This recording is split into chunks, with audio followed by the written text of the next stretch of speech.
Good evening, everyone. And of course, welcome back to another very exciting episode of Red Pill News Live. I gotta admit, I am a little out of sorts today. Let me tell you guys what happened. I am quite literally being extorted by my hometown where I moved from back in 2021. They sent me a tax bill for the years of 2012 and 2013. I don't have any records left from 13 years ago, almost 14 years now. I also can't even go back through my bank account to check and see if a check cleared or if a check was returned or something like that. So I got no choice. I just got to pay the bill. Either that or they're going to sue me. They're going to, I don't know, take me to collections, but oh man. So anyways, watch out. Be very careful. I don't even know how else I'm supposed to deal with it. I just got to pay for it. Anyways, we got a big show for you today. Lots of stuff is going on. President Trump making all kinds of moves, big announcements. He also met with Zoran Mamdani today in the Oval Office, and it was a hell of a meeting. Definitely did not go the way that I thought that it might. Seems like he might be our man Zoran. I don't know. Anyways, what I need from you is just to enjoy the show. Sit back, relax, and grab your popcorn. Hit that like button. Help us out by sharing the show. And we're going to get into it right about now. All right. Yeah. So what a scam. Well, here's the thing, Kick. I can't ignore it. They are already telling me that they're going to take me to court. I mean, they take me to court, they put a collection on me, and then they're going to make me pay, well, they're going to demand that I pay more money in interest and penalties. There is really no choice that I have other than to just capitulate and say, okay, I guess I'm going to have to pay this, but I'm pissed. I mean, I feel like it's extortion. They're saying 2012, 2013. Like, I distinctly remember the years of 2012 and 2013 and filing my taxes, paying my taxes. But at that time, I was doing it on my own. Like, I did it through like H&R Block or something. I don't even remember, dude. It was like 14 years ago. And, you know, my accountant, I have an accountant now. So thank you, Jesus. If something were to happen, I would just be like, you call her. If I have taxes that go back more than 7 years, she's like, you can throw those out. Nobody's ever going to come after you from 7 years ago. But of course, my hometown, those people are commies back there, dude. I'm telling you. Not cool. Not cool. I don't really have any other choice. My mom, I hope she's listening. Well, careful, Mom. They might be coming for you. Absolutely insane. So yeah, there's nothing that I can do. I can't verify payment of my taxes because I don't have those checkbooks anymore. Those checkbooks are gone. I can't go back more than 2 years in the records on my bank account online. I've had the same bank account this entire time, but I can't go back that far. So I'm just kind of screwed. Yeah, you would think Sterling Cannabis that they cannot go back more than 7 years on taxes, but yet here I am getting a letter from the local city government letting me know that I owe them for the years of 2012 and 2013. I've never gotten a bill from them before. This is the first communication that I've had from them on this. So I don't know. Maybe they've been sent, but even they would have sent me letters a long time ago. I've been gone for 4 years. The bank has records on FICA, Rollerbug. Okay, so maybe I can go into the bank and we'll see if that's possible. I don't know, dude. I've it screwed me up. It screwed me up for a while because I was like, I had all this stuff scheduled today. I was already bothered and busy. Lisa's not here, so I got the dogs their medicine. They're kind of up my ass. Of course they are because they know I'm here alone. So I was getting my show ready and I was like, you got to be kidding me. Like, what is this? Like, why is the city tax office sending me something disputed? What am I going to do to dispute it? I mean, they're going to say, well, you're going to have to show us your records and prove that you don't owe us this money. I don't have any records. And here's the thing. I don't know if it was H&R Block. This was literally 14 years ago. I just know that I didn't have an accountant back in 2012 and 2013. 2012 was the year that I started my web design company. So, I'm almost positive I did my taxes. I might have even just done my taxes for free online, like using the files that they send you. So I don't know. I mean, like, I just don't know. I just don't know. Like, to be quite honest with you, the amount of time and effort that I would have to put into it, it might be more valuable to me to just pay whatever the bill is. I mean, it's not a lot. It's like $1,000. That's $1,000, though. I don't want to give them $1,000. If I could afford, if I could afford to not have to give them $1,000, I would definitely do that. Anyways, so I guess Lisa is already texting me. I'm probably what I'm going to do is call my accountant and be like, what do you recommend that I do? And maybe she'll call them for me and be like, you guys are full of shit. I don't know. Anyways, it's definitely, it's a scam. It's a scam, but it's an official city government scam. It's coming directly from them. It was printed on official letterhead. It's actually coming from the address that I know because I had to go there and pay my taxes in the past. I've definitely been there before. So anyways, I would like to begin today, guys, with an update on Tina Peters. Yesterday I was trying to look on the bright side when Filter Dog told us that Tina had been moved into solitary confinement. I knew that she was not doing well. I knew that she was facing some threats in Gen Pop, and it's much worse than we actually knew. Now, this is not a move designed to keep her safe. This is a move designed to punish her. So take a look. This is from Tina Peters' account. Update on Tina. Tina has been moved to solitary confinement today after filing a grievance with the warden about a teacher in the prison making statements to numerous other inmates about her. Some of those inmates informed Tina that this teacher was speaking openly about the fact that Tina is never going to leave prison, that the state will never let her out, etc. So Tina asked this teacher about their statements about her while passing them in the halls of the facility. This resulted in the teacher and inmates antagonizing Tina and ganging up on her verbally. Inmates openly supported the teacher and their statements and berated Tina for not telling the media to stay silent on her conditions and details on her case. How is Tina going to tell us to stay silent about the conditions in her case? I mean, we want this to be covered. F them for trying to punish her to keep us silent, knowing that if we report on her case and expose the conditions under which she's living and the circumstances that they are subjecting her to, that they're gonna hurt her even worse. I sincerely hope that the administration is paying attention here. I mean, I know that they are, but I don't know how closely they're paying attention. At the suggestion of another inmate, Tina then filed a grievance against the teacher this morning. Tina was then brought to medical for a physical evaluation consisting of a strip search, a meeting with mental health, followed by the manager of mental health in the facility, and then she was made to wait several hours. Tina was then informed that she would be moved to solitary confinement due to an investigation involving internal affairs. Well, sounds good, as long as that investigation leads somewhere for some type of punishment for this teacher. She was told the investigation could take up to, get this, 17 days. She expects to remain in solitary for the duration of the investigation. As of now, she has been removed from her normal cell and is currently being held in solitary confinement. She's told she is not being punished, and she has been allowed to keep her iPad. But the iPad doesn't have internet access, and therefore she cannot get any of her approved contacts to call her. She can't be in contact with her attorney unless the rest of the pod is put back in their cells. Then she can make her own calls, but only after everybody else has been taken care of. So she's basically in a windowless cell again with no contact. She will be allowed out of her cell for 1 to 2 hours a day. And this is difficult for Tina, as you can imagine, especially considering this is the eve of her mother's 97th birthday. So they ask that we keep Tina in our prayers and pray for an honest investigation, that it's performed into the misconduct of the individuals involved for the inappropriate and willful targeting of a political prisoner.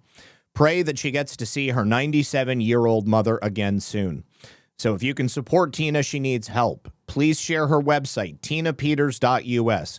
And encourage everyone you know to donate to support her living expenses and legal bills so that she can stay afloat and win, so that this can never happen to another American ever again. God bless you. Thank you for the prayers and support of America's Gold Star mother and our most courageous clerk in the nation. Absolutely insane. Hey, Hulkinator. What's up, buddy? I see you over there on YouTube. Good to see you, buddy. All right. Now, President Trump also has made a number of public comments about the Democrats who made that video suggesting that members of the military and intelligence community not follow illegal orders without telling them what an illegal order is. Of course, we all know the insinuation was they just want to create open insubordination among the ranks and they want to break down in the chain of command. So President Trump, when asked once again about his comments about the seditious nature of this behavior from the individuals who created this video, he said, well, what happens to them, I can't tell you, but they broke the law. If you look at sedition, a very strong form of being a traitor, I thought it was some kind of a comedy skit. What they said in the old days, if you said a thing like that, that was punishable by death. I'm not threatening them. I think they're in serious trouble. I would say they're in serious trouble. In the old days, it was death. That is seditious behavior. These people broke the law. Now, what happens to them, I can't tell you, but they broke the law. Let's take a listen to President Trump. He's speaking with Brian Kilmeade. Something else that matters a lot, and that's that tape that those veterans and Elise Slotkin put out talking about urging, I guess, or reminding our troops that they don't have to obey orders. Listen to a little of it. You can refuse illegal orders. You can refuse illegal orders. You must refuse illegal orders. So you get the spirit of it. Your reaction was pretty direct. This is really bad and dangerous to our country. The words cannot be allowed to stand. Seditious behavior from traitors. And you wanted to say punishable by death. So people thought that you were saying death to those politicians. What were you saying? Well, if you look at sedition, if you look at, that type of, that's a very strong form of being a traitor. That's a terrible thing to say. I must tell you, I heard it, and I thought it was some kind of a comedy situation. I thought that it was some kind of a skit, and because I couldn't believe that they'd say it. And I watched Democrat congressmen and one Democrat senator yesterday on one of the shows, didn't even want to discuss it. They said, whoa, don't get me into that one. They didn't want to get into it. That is a really serious charge. I'll tell you what they said is, and it was, I don't know about the modern day things, because, modern day is a lot softer, but in the old days, if you said a thing like that, that was punishable by death. Yeah, but you're not threatening them. A lot of people are interpreting there's a threat and there's security. Well, I'm not threatening them, but I think they're in serious trouble. I would say they're in serious trouble. I'm not threatening death, but I think they're in serious trouble. In the old days, it was death. Do you worry, Mr. President? Seditious behavior. Do you worry that was a big deal. Do you worry Today, nothing's a big deal. Today's a different world, okay? It's a softer, it's a meeker, milder world. But I will say this, I think what they did is really bad. The hatred is pretty strong. But what they say, essentially don't follow the orders of the President of the United States to the military? Do you worry that some of your guys are going to say no? Young privates and young corporals and young sergeants, and they're not scholars necessarily. There might be a few, frankly, but they're not scholars. They don't, study the Constitution, et cetera, et cetera. They know that.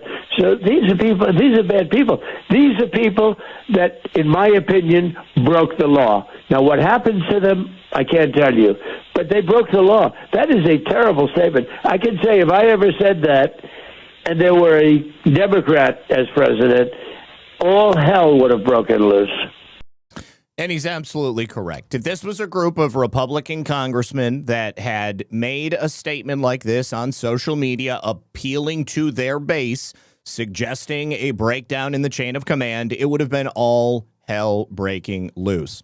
Now, President Trump goes one step further, and he says that the U.S. military courts are looking into this seditious language. Now, remember, Many of these people were former members of the military in one branch or another. And on the day this happened, we talked about the fact that they could be recalled to active duty and they could be court-martialed. Take a listen.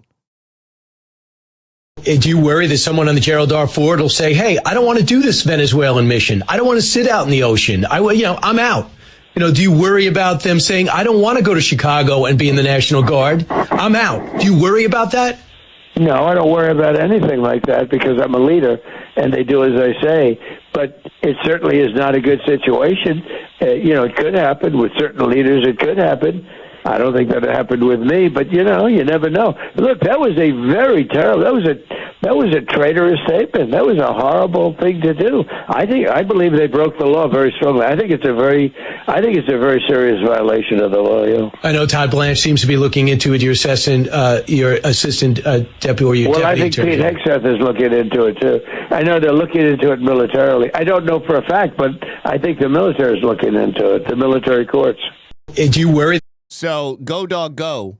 What matters is the intent that they had, which is something that would be determined if their communications, text messages, emails, if those things show that their intention was to do what I have suggested. Now, I think everybody knows, despite their very carefully guarded words and the language that they used, their intention was to create a breakdown in the chain of command. They have been repeatedly pressed on this every single time they go on a news story a news show or do an interview, and they cannot name a single illegal act that President Trump has demanded of them or that the military has demanded of them. That's going to be where the proof is in the investigation. So sedition would be in their intent, regardless of whatever words came out of their mouth. So this is not going to die. This is not going away anytime soon. Keep an eye on it. I'm definitely going to be doing that myself. All right, now we have a new disturbing article that's coming from Paul Sperry and Real Clear Investigations, how President Trump's own appointees aided the Russiagate plot against him. As a headline, I don't think anybody is too surprised to hear that. But when we get into the nitty-gritty and the details of it, it does become a little bit more disturbing. So we're all well aware of the Obama administration's picking up of the Hillary Clinton plan, manufacturing U.S. intelligence, attempting to tie President Trump to Moscow during and after his 2016 victory.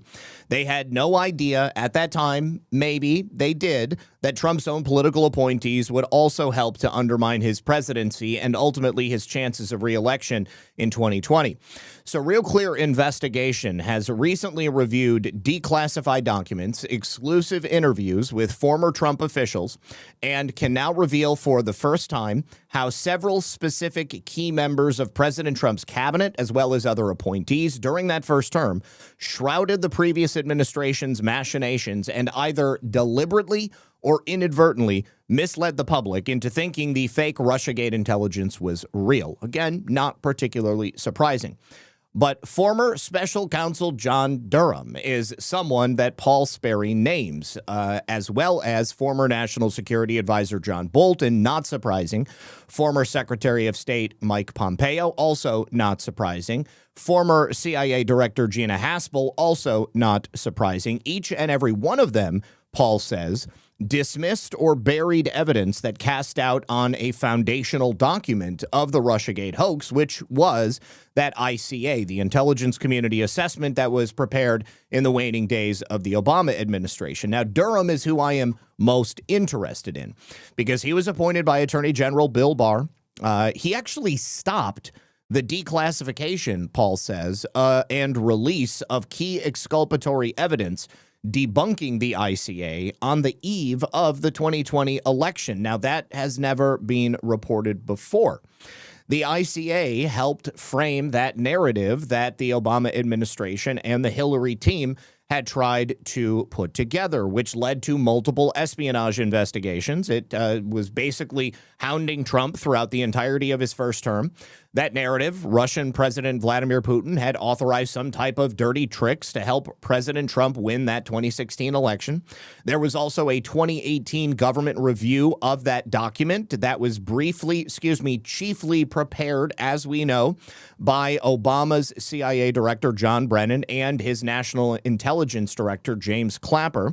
And they found that its most explosive claims were based on one scant, unclear, and unverifiable fragment of a sentence from one of the substandard intelligence reports. That is according to a recently declassified report that President Trump's administration and Biden administration officials had kept locked away in that CIA vault, only recently revealed by current CIA Director John Ratcliffe. It also is cited as supporting intelligence was debunked as political dirt paid for by Hillary Clinton's campaign. Now, while all of these Trump-appointed officials may not have initiated the weaponization of the Central Intelligence Agency against the president, in one way or another, it's undeniable that they facilitated it by hiding evidence that exposed the claims Russia tried to help President Trump and that it was a fraud. By obscuring Joe Biden's own role in perpetrating that hoax, they may have helped Obama's vice president win that closely contested race in 2020. And let's be honest here, there were a number of other things happening to put the thumb on the scale of victory in that election. The Russiagate betrayal continued in plain sight. Former Trump National Security Advisor J.D. Gordon has said, with some in Trump's own cabinet letting him twist in the wind instead of daylighting secreted material that would have cleared the clouds of suspicion hanging over his head before the 2020 election. John Bolton, let's look at him first. Suppression of this information can be traced back to at least mid-2018. That's when Fred Fleitz, who was National Security Advisor John Bolton's chief of staff, had heard that investigators at his former employer, the House Intelligence Committee, were probing that raw intelligence in the ICA supporting those fractured key judgments. A one-time CIA analyst himself, Fleitz was curious to learn what they had found during that previous year. He interviewed CIA analysts and reviewed secret documents at Langley. He traveled to the other end of Pennsylvania Avenue and read a draft of the highly classified report in a secure room inside the U.S. Capitol. Fleitz told Real Clear Investigations that he was startled to learn that the investigators discovered numerous intelligence documents showing the ICA's key conclusion, the Russia development of a clear preference for President Trump and aspiring to help him win the election, that this was all based on shoddy and fabricated intelligence. He just assumed, like many other sheep inside the federal government, that it must have been based on something. But House investigators found those assessments all were supported in part by the Steele dossier, which was a total fabrication from the very beginning. This was all from a series of Clinton campaign-funded reports containing baseless accusations linking Trump to the Kremlin, and it was all compiled by a former MI6 intelligence operative, Christopher Steele. The ICA misrepresented both the significance and credibility of the dossier reports, which were either proven false or unsubstantiated. And the ICA referred to the dossier as Russian plans and intentions, which of course, is an insinuation that the dossier had intelligence value for understanding Moscow's influence operations. So what did Fleitz do? Well, he thought Bolton should be briefed on the unpublished House report, which, of course, undermined that prevailing narrative that President Trump and Moscow had colluded in one way or another. When he returned to his office in the West Wing, Fleitz sat down at his computer and he wrote a synopsis of the review. He gave it to his boss. But Bolton never briefed the president. He didn't do anything with it. He never told Trump, I never heard anything about it ever again. If Trump had known about the shocking revelations from that classified report, Fleitz believes, he could have then used them to remove that cloud of suspicion hanging over his presidency concerning Russia. Bolton, who is facing unrelated criminal charges for mishandling other classified documents, and his lawyer did not choose to respond to requests for comment. Now, Mike Pompeo, obviously he's important. He was the director of the CIA for a period of time. What Fleitz did not know was at that time, the CIA was also behind the hindrance of that House probe into the ICA. President Trump's first CIA chief, Mike Pompeo, was skeptical that his predecessor, Brennan, had gotten that Russian intelligence assessment as wrong as he was hearing from the autopsy that was conducted by the House Intelligence Committee. We showed him a draft, but he didn't believe it. He said, "We have to be wrong on a lot of this stuff," said Derek Harvey, who worked as a senior analysis advisor with the House Intelligence Committee from 2017 to 2022. So as a result, he said, "We didn't get much cooperation from Pompeo." Multiple attempts also were made to reach Pompeo by email and phone. He is now a senior executive director at the Center for Law and Government at Liberty University in Virginia. He's also an advisor to Ukraine's top defense contractor, Firepoint, in Kiev. But it was all unsuccessful.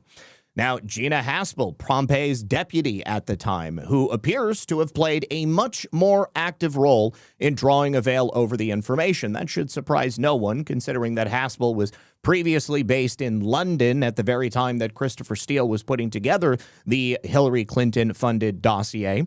She was also a veteran CIA official who Pompeo put in charge of quite a bit of the day-to-day operations at the agency. Apparently, she did not appreciate congressional staffers investigating the agency's spycraft, and she went into this highly classified and restricted version of the ICA. Sources speaking with Sperry in Real Clear Investigations say that she made sure the investigators' on-site examination, which was from between 2017 to 2020, was all very closely monitored and tightly controlled. So the House investigators had to be cleared into a read room at Langley every time they wanted to examine the records that the CIA had used to support the ICA. And they were also forced to lock up their laptops and materials there when they left at night. Haspel did not allow them to even take their notes out of their workspace with them. They couldn't take anything that they brought into the building.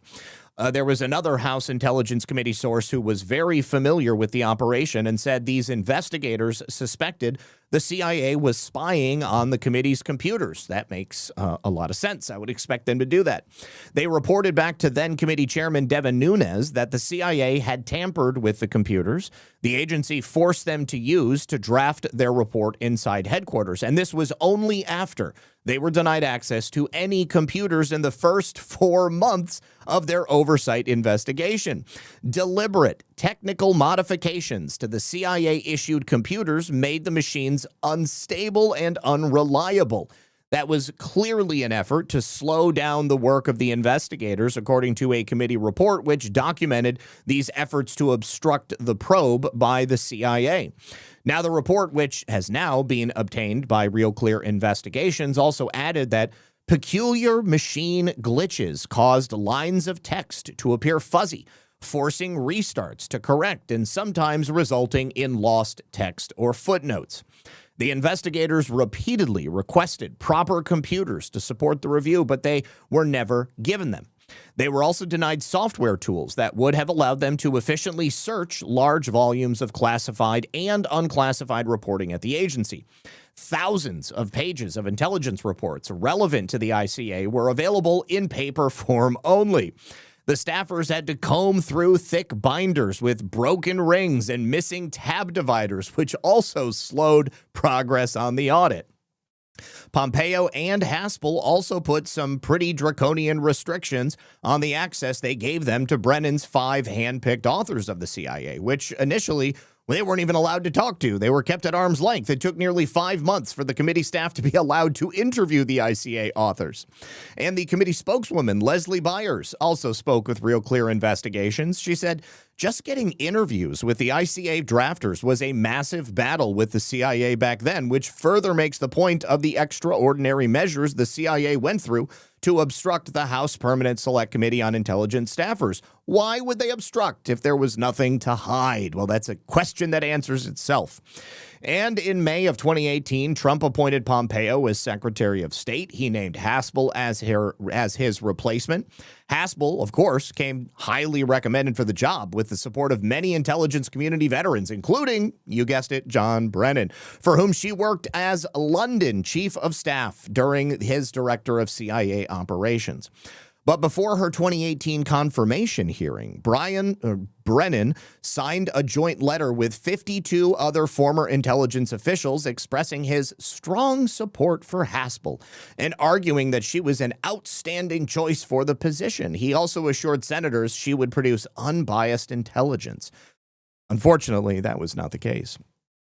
But once she took over the CIA, she locked up all drafts of the House Intelligence Committee report in a gun safe, inside a vault, in a highly secure room at CIA headquarters until she left office in January of 2021. She also impounded all the examiner's notes and all other work materials. Gina Haspel buried the report, Derek Harvey said. Now, knowledgeable sources say that before Haspel left, she demanded that both Barr and Durham keep the report classified and not release any part of it before the 2020 election. In 2020, Gina Haspel was running around with her hair on fire, saying it should never see the light of day. A former senior official at the Office of the Director of National Intelligence is quoted as saying, "I still cannot believe she was President Trump's CIA director. It was totally insane." Fred Fleitz also described her efforts to block such exculpatory information from getting out as insubordination to a U.S. president. Now, fluent in Russian, Haspel has for a long time been an expert on the Kremlin, and she staked out hawkish positions that ran counter to many of Trump's policies when dealing with Moscow.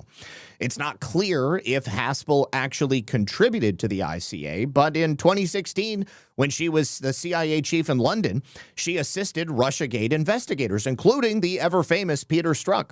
She reportedly approved his travel to London to meet with Australian diplomat Alexander Downer, who claimed the Trump campaign advisor George Papadopoulos told him the Russians had dirt on Hillary Clinton. Haspel was, of course, briefed on the matter, which became the basis for the FBI's Crossfire Hurricane investigation, which targeted several Trump advisors, including, of course, George Papadopoulos.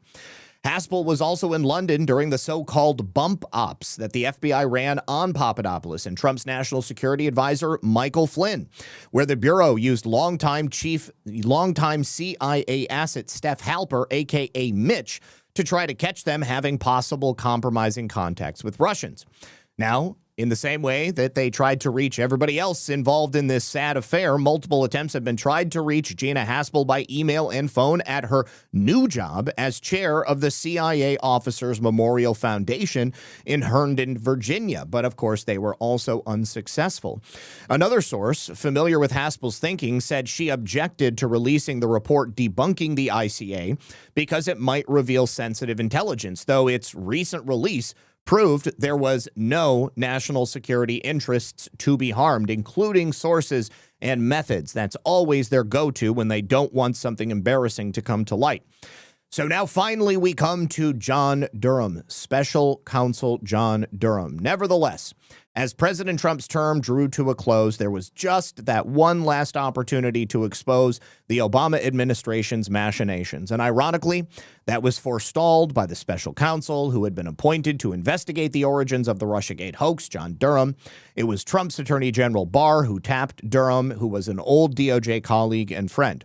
Now, while Durham's final report, which was not issued until 2023, raised some serious questions about the Russiagate probe, his most significant decision may have occurred in the final days of the 2020 election, when these sources claim that he quashed efforts to expose the plot to weaponize U.S. intelligence. That October, then National Intelligence Director John Ratcliffe sought to declassify and release a devastating 44-page report that refuted the Obama-ordered intelligence community assessment's explosive findings that Moscow tried to swing the election for President Trump. When the ICA was finally declassified just this past summer, it set off a firestorm of controversy, leading to the investigation of Brennan and Clapper and now the indictment of former FBI Director James Comey. But in 2020, John Durham allegedly insisted that the ICA be kept under wraps. Durham argued he was using the secret report that was drafted by two House Intelligence Committee investigators in the inquiry into whether the FBI and CIA had politicized and weaponized intel against President Trump. Seems like an answer is, again, self-evident. Durham specifically asked for that report not to be declassified and released, along with other things, because he wanted to use it as part of his investigation and prosecutions, or so we presumed, the former senior ODNI intelligence official said in relation to the declassification. Now, Ratcliffe, who is now CIA director, initially agreed to withhold the report, which remained buried for the next 5 years until President Trump's new national intelligence director, Tulsi Gabbard, declassified and publicly released it virtually unredacted in July. After we gave Durham the report, along with over 1,000 pages of other classified documents, he went ghost, said the intelligence official. We didn't hear from him, and he didn't appear to do anything with the report. Now, although Gabbard's release of documents makes it pretty clear the ICA was a foundational document to the hoax, Durham all but ignored it in his final report on the scandal, outside of a couple of footnotes on page 7, citing the ICA, which says, see also intelligence community assessment, assessing Russian activities and intentions in recent U.S. elections from January 6th of 2017. There is no mention of the ICA elsewhere in his 316-page report, nor does it appear in a recently declassified appendix to the report, even though Durham had interviewed the 2 Obama officials principally responsible for putting together the ICA. That was Brennan and Clapper. Now, this official says, I have no clue why Durham left it out. Attempts to contact Durham have also been made. Let me posit a theory to you guys. I think that it became pretty obvious after John Durham attempted to prosecute one individual, Kevin Kleinsmith, for falsifying documents, which led to the investigation of Carter Page and the near destruction of his life. That when James Boasberg essentially gave him a slap on the wrist, didn't send him to jail, and then let him remain a lawyer, I think it was pretty clear to not only Durham, but also everybody else in the administration that there was no way, absolutely no way, under that regime, even President Trump's regime, because we're talking about all of the holdover deep state actors that were still embedded there in D.C., I think that everybody knew it was not going to be possible to get justice in that current environment. And certainly during Biden's tenure, it was going to be damn near impossible to the 10th degree. But now President Trump has a very different situation, and every single one of the people that he has around him, I believe, are truly America first. They are also dedicated to exposing this seditious conspiracy. Now, remember, it was Tulsi Gabbard, the current director of national intelligence, who called this a seditious conspiracy. This is multiple times now. We're hearing this coming from the same group of people, the same type of behavior from the same groups of people. I think that this all likely was timed intentionally so that we could achieve maximum effect and that it truly would end up leading to prosecutions and the greatest impact possible. You know, we've speculated on many occasions about, why wasn't it that President Trump did something grand in the waning days of his administration to prove what had happened in the 2020 election? Why didn't he hang on? And I the only thing that I could come to at that time was that President Trump did not want to start a civil war. He also needed to make sure that the entirety of this nation was on board with his efforts, because when he came to power in 2017, and he said that he was returning power to we the people, there was fully half the country who was not going to be on board with whatever President Trump wanted to do, regardless of how good it was. And there were all of those holdovers that were thwarting his efforts inside the administration. Despite that, still a tremendous amount of success in that first administration. However, it could have been far more successful. And with people like Mike Pompeo, who trusted the CIA more than trusted the people that were investigating the CIA, Gina Haspel, who I believe was always a career intelligence official, John Brennan, whose deep state activities go back well before 9/11. I mean, the list goes on and on. All of those people were some of the most powerful people in Washington, D.C.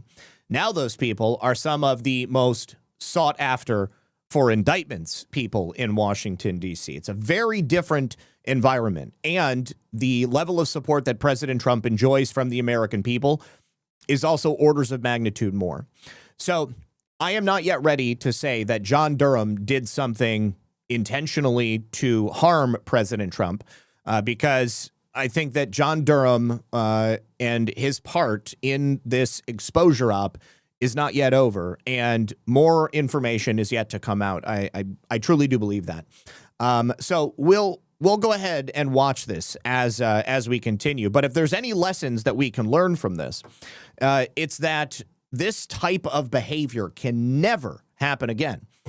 People cannot treat the president and the orders that the president gives as something that you have a choice on whether or not you're going to answer or whether or not you're going to assist in getting those things done.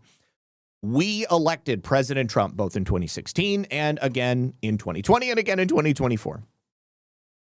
The American people are the ones who should be running this country, not the Central Intelligence Agency, not MI6. Not the national intelligence apparatus, not the military-industrial complex. These people, the deep state, collectively have believed for many, many years that they have all the power because they do. They can lie to us because they get away with it. Why? Because they protect each other. Those days are done. Those days are done. All right, so we're going to go ahead and leave it there with the story of John Durham. Let me say, my goodness, Artsy Joan and Eleanor, my friends, thank you so much. Jim Kyle says they should be put back on active duty and then court-martialed in a military court. I agree with you. We'll go back to that. Artsy Joan says, for your tax bill, hope your research turns in your favor. Thank you so much, Joan. Thanks for your hard work for us every day. We love you. God bless. I love you as well. God bless you. Eleanor 2000, you don't deserve to be harassed, Zach. A match of Artsy Jones' rant to help with the taxes. Well, thank you so much. I really do appreciate it. Okay, somebody says my chat on the Rumble feed is not working. It looks like the pilled chat is not working either. It must have zeroed in on the old chats. Give me 2 seconds. Well, no, that actually looks like it should be working. Okay, so that's correct. And the Rumble chat is now fixed. Boom. Okay, thank you so much for letting me know. Appreciate that. Okay, now continuing.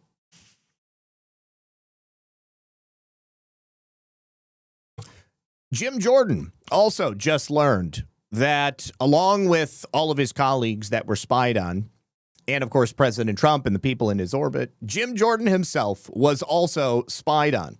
Now, we have this letter here, which is a grand jury summons sent to Verizon Communications.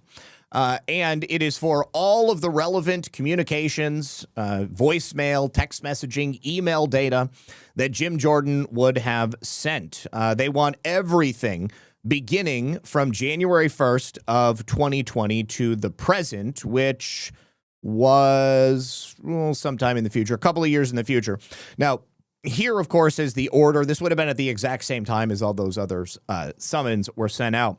But this matter having come before the court, requesting an order directing Verizon Wireless, the direct communications, do not notify any other person of the existence of this subpoena. It is therefore ordered that you should not disclose the existence of the subpoena to any other person for the purpose of receiving legal advice for a period of 1 year. This is something that the government does quite often. They can secretly subpoena your communications, and the people that have received the subpoenas are unable to say anything for another year. So, briefly, we're going to take a look at this clip from Jim Jordan's interview on Hannity last night. We're not going to listen to Hannity. I want to jump right to the Jim Jordan part. And let's hear how Jim Jordan discovered this. Chairman of the all-powerful House Judiciary Committee. He joins us right now. Well, I think I said to you, it's only a matter of time that your name's coming up. And mine probably right behind you, because I guarantee you my phone number and contacts were in the information they got. I want a lawsuit. Yeah, well, Sean, we say this all the time, but I mean, the only thing we get wrong when we start these investigations is it's always worse than we thought. So think about this. We know they spied on President Trump. Then we learned it's senators and the Speaker of the House. And now we learned they were spying on me for 2.5 years. I mean, think about 2.5, all the way back, as you said, to January of 2020. They gathered information that told them who I called, who called me, when we called each other, when the call took place, how long the call was, and where I was at when I made that call. They got your location as well, and they gathered that for over a time period of 28 months. This So pretty shocking that the Jack Smith operation would do this, would spy on a sitting member of Congress secretly for such a long time. My only hope is that Jim Jordan will now take the ire that he has for the corrupt deep state establishment within Washington, D.C., and choose to do something about it. Now, we have another example of judicial corruption, once again involving Judge Jeb Boasberg. Take a look at this. The judge who signed the non-disclosure order for D.C. U.S. Attorney Matthew Graves' subpoena to Verizon, seeking all of relevant data from Jim Jordan's cell phone, is not a D.C. magistrate judge. The magistrate judge that signed the order is Magistrate Judge David A. Baker. David A. Baker works out of Florida, you guys. Judge Jeb Boasberg appears to have had a random judge in a random state that he has a personal relationship with and had him sign the order for Matthew Graves so that he could likely insulate himself against any repercussions. Now, it's been determined that Jeb Boasberg brought in this judge. He's not even just any judge out of Florida. He was a retired judge from Florida. He had him do the dirty work so that he and other D.C. judges would not be further implicated in the now sprawling January 6th investigation. Important to note that Boasberg onboarded Baker 1 month after taking over as D.C. chief judge. Now, the question then becomes, how many other of these individuals, aside from the one that Verizon got for Jim Jordan, did Boasberg's stooges sign? I think we're going to find that many other members of Congress were likely spied upon, and there is now going to be a sort of reckoning because all of these people are going to figure out that the government they allegedly work for is actually secretly spying on them the whole time.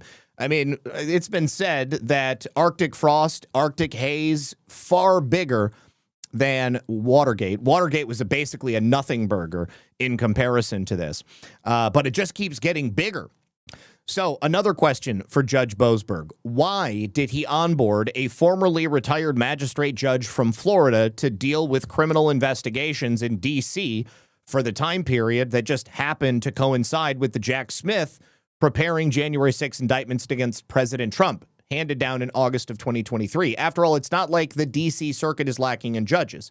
There could have been any number of magistrate judges in the D.C. district that would have been able to sign this. It seems to me it's pretty likely that Judge Boasberg was involved in the larger plot to take down President Trump. He had forewarning.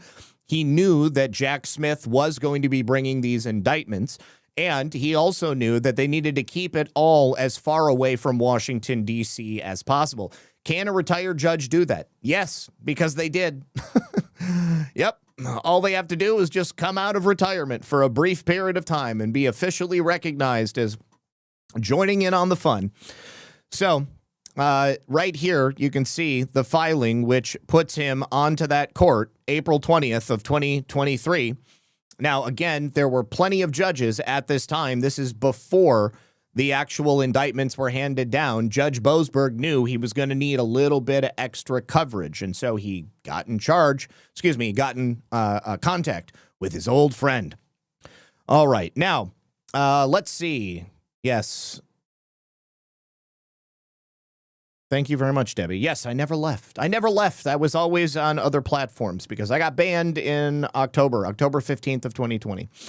All right. Now, this is a story that broke the other day, but there wasn't much information about it. Apparently, the DOJ, it's being reported, I should say, because I don't know that this is really the case. There's a lot of different people inside the DOJ. But it's being reported that there is documentation that indicated Adam Schiff was, of course, committing mortgage and election fraud, but now there appears to be some sort of question about whether or not Bill Pulte and Ed Martin did something improper when investigating this and then putting forth the criminal referrals. And, of course, people are saying, well, the DOJ isn't filing indictments against Adam Schiff, so they must be going after Ed Martin and Bill Pulte. I would say that's a bit of a panicking point of view. Just because Adam Schiff has yet to be indicted after a criminal referral was sent to the DOJ for him doesn't mean that he's not going to be indicted. All it means, quite literally, is that he hasn't been indicted yet. So let's take a look. How is it that they are reporting this? This is coming from Thursday night in The Sun. The Justice Department is reviewing the handling of a mortgage fraud investigation involving Democrat Adam Schiff, with scrutiny on individuals allegedly acting under the direction of Trump administration officials Ed Martin and Bill Pulte. And this is federal investigators in Maryland that are doing this. So this is deep state sewer territory. So these investigators questioned Christine Bish, who is a California real estate agent and a Republican congressional candidate. We've reported on Christine's reporting of Adam Schiff's alleged mortgage and election fraud because she's a California resident and she's paid pretty close attention to this for a number of years. So they reach out to her, and they also wanted to know whether or not she had had personal contact with Ed Martin or Bill Pulte after she had publicly promoted these mortgage fraud allegations against Schiff. If she did, I don't give two shits. Adam Schiff, from the evidence itself, committed mortgage fraud and committed election fraud. So Bish said she expected to discuss her findings on Schiff, but was instead questioned about how she may have possibly coordinated with Ed Martin and Bill Pulte. Now, she denies there were any such communications, but authorities appear to be investigating the investigators, shifting focus from Schiff to the conduct of those pursuing the probe, which obviously raises some additional questions about politically motivated investigations. Now, I would say that, once again, the DOJ is a big place. Just because you have some individuals in Maryland who are attempting to put a pressure and fear campaign on a witness and a person who brought evidence forward does not mean that there is not subsequently and concurrently an investigation into Adam Schiff's crimes going on by different federal investigators. So the reporting on this, I think, is just a little bit panicky, and I think that they need to calm down just a little bit. Joe Hoft, I think you need to calm down just a little bit. Now, another one a lot of people have been panicking about has been Leticia Peekaboo James, the investigation into Leticia Peekaboo James. But as I reported the other day, her own defense team has seemingly presented some pretty damning evidence to indicate that she's definitely guilty. And yesterday, Lindsay Halligan, who is handling that case as well as the James Comey case, first dropped some sauce in the case against James Comey, basically proving that nothing improper happened during the paneling of his grand jury. Now, real quickly before we continue, I have a brief message from our friends over here on Rumble. You guys, I want to touch on Sacred Humans 100% grass-fed beef liver supplement for just a second. What's amazing about this specific product is that it's one of the most nutrient-dense sources on the planet. It's packed with essential vitamins and minerals. It's the opposite of what big pharma and big supplement companies want you to know about. It's an incredible source of vitamin A that's crucial for skin, vision, immune function. It's also got a lot of B vitamins in it that boost your energy and your brain function. But on top of that, liver is very rich in iron, which makes it an excellent choice for preventing anemia. And it provides important trace minerals like zinc and copper that all support your metabolism.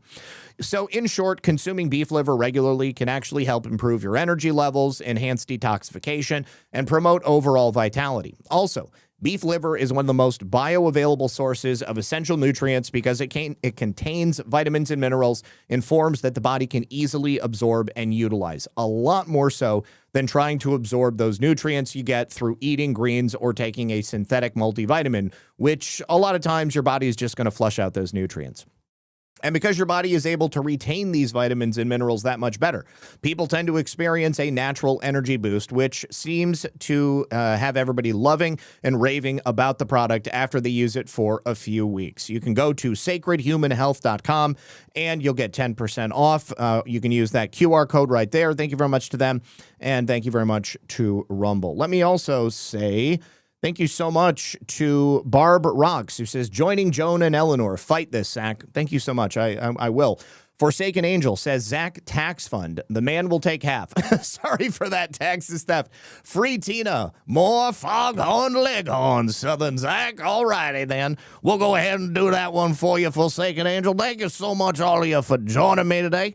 Really do appreciate it. I said, James Comey is not getting out of these charges. Yesterday, Michael Nachmanoff, the judge who is overseeing or actually prosecuting, not prosecuting, Lindsay Halligan would be prosecuting, I guess he would be adjudicating the case against James Comey, had Lindsay Halligan in his courtroom, and they were discussing his James Comey's attempts to get this case dismissed.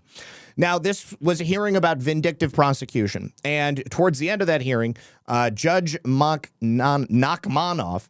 found that Halligan had signed that 2-count indictment without first presenting it to a grand jury. This left the case hanging by a thread, according to Politico. But that's not exactly what happened. Nachmanoff may have pressed the prosecutors during that hearing. He may have had some choice words for Lindsay Halligan. He even accused her through the defense of being a stalking horse for President Trump. However, Lindsay Halligan today filed a government's notice correcting the record. This clarifies the handling and the specifics of the actual indictment. The official transcript of the September 25th, 2025 proceedings before Magistrate Judge Vala conclusively refutes that claim that there was mishandling and establishes that the grand jury voted on and true billed the 2-count indictment. This is according to the filings.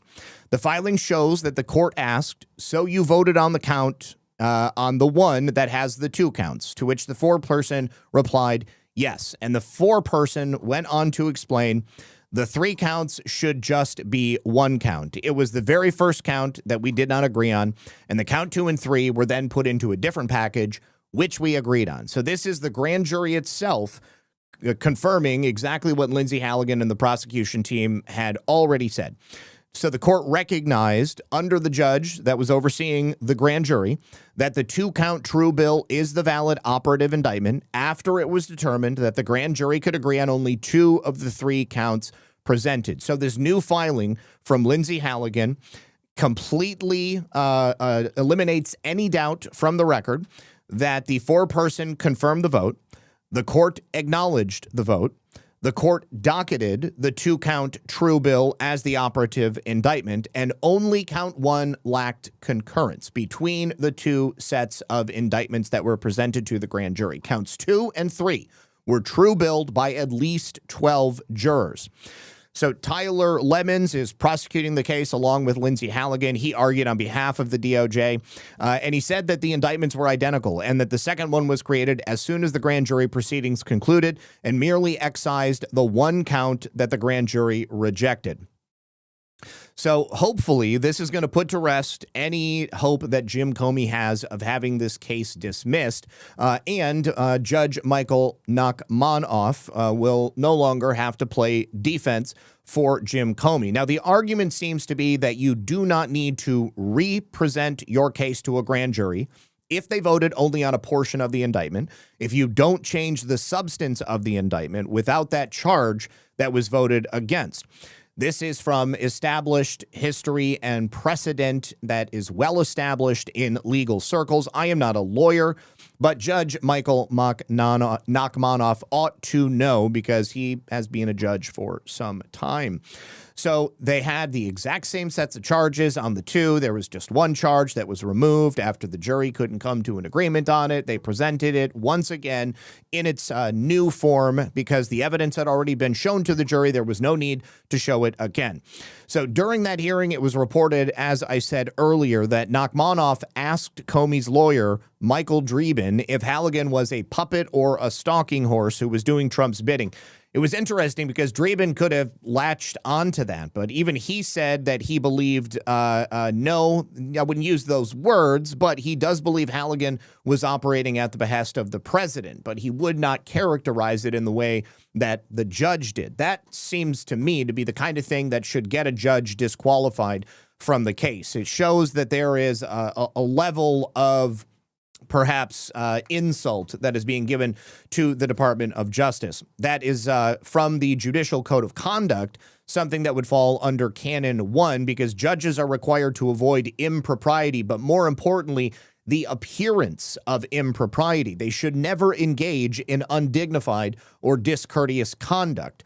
Considering that it was Judge Michael Nachmanoff who made that specific statement about Lindsay Halligan, that sure to me appears to be some type of discourteous conduct. That would include making any type of disparaging remarks about lawyers in front of the opposing counsel.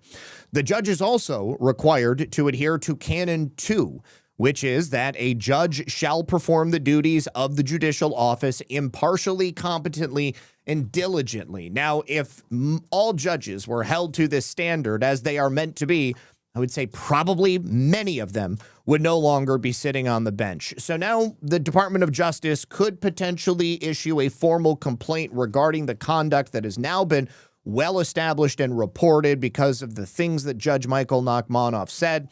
And I think that it's worth asking the question if Judge Michael Nachmanoff is a stalking horse of somebody else's. Is he adhering to some loyalty to James Comey, or is it something else?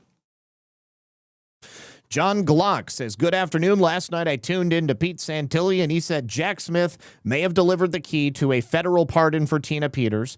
Then he went retarded, and I fell asleep before he got to that news. Do you know what he's talking about? God bless you and the missus. So I had seen that as a headline somewhere. I think it just has something to do with Jack Smith's Arctic Haze investigation or Arctic Frost. I don't remember what the name of the investigation. I think maybe Arctic Haze.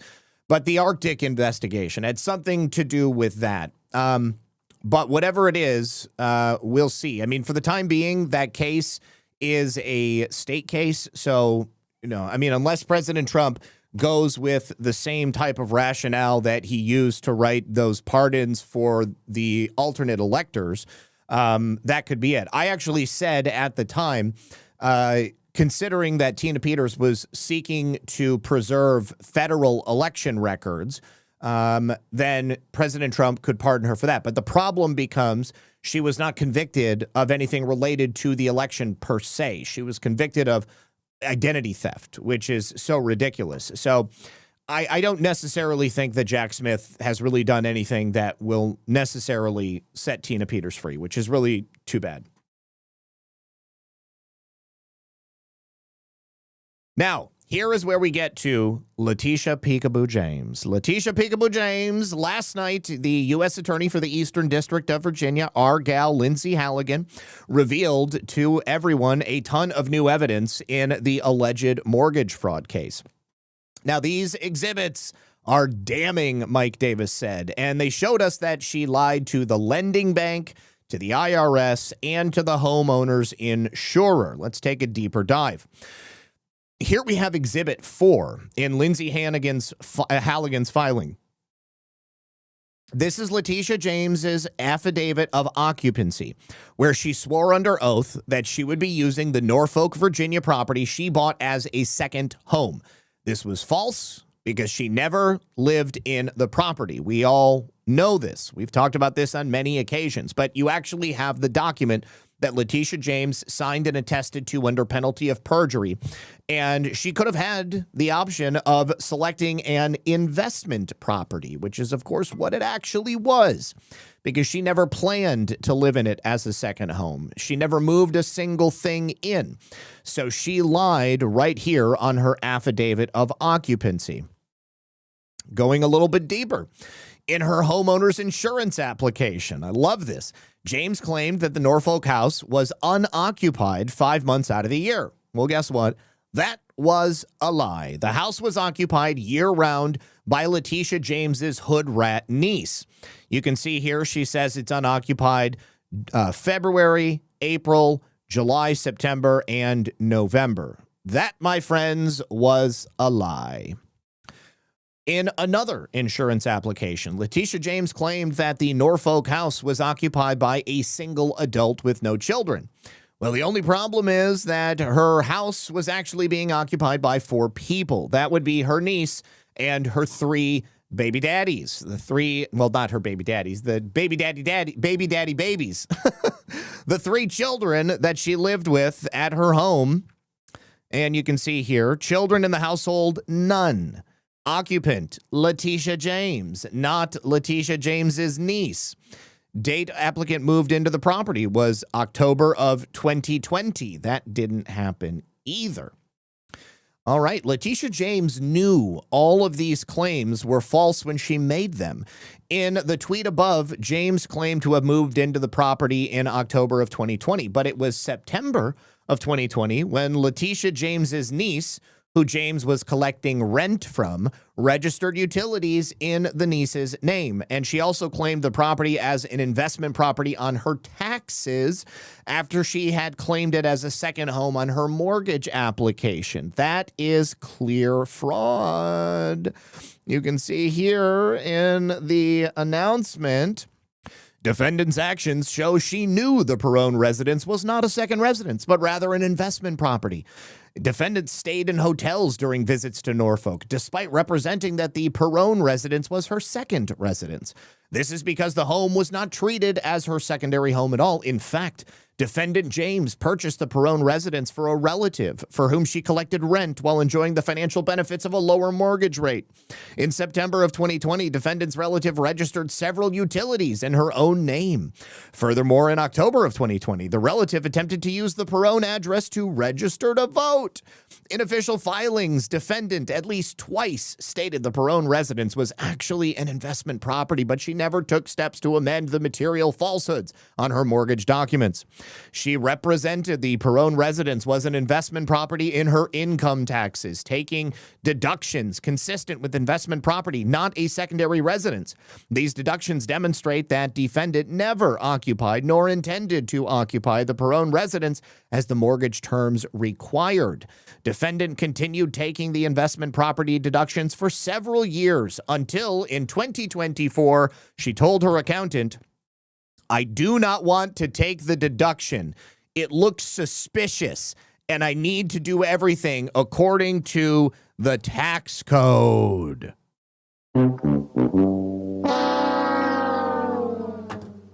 Uh-oh. That's a biggie right there. In her own words, "I don't want to look suspicious, as I have looked for the last 4 years." Ooh, that's a tough one. Lindsay Halligan's prosecution of Leticia James is a righteous, garden variety mortgage fraud prosecution. As her filing shows, prosecutions are routinely brought in the Eastern District of Virginia for fraud over similar amounts of cash. No one is above the law, Tish.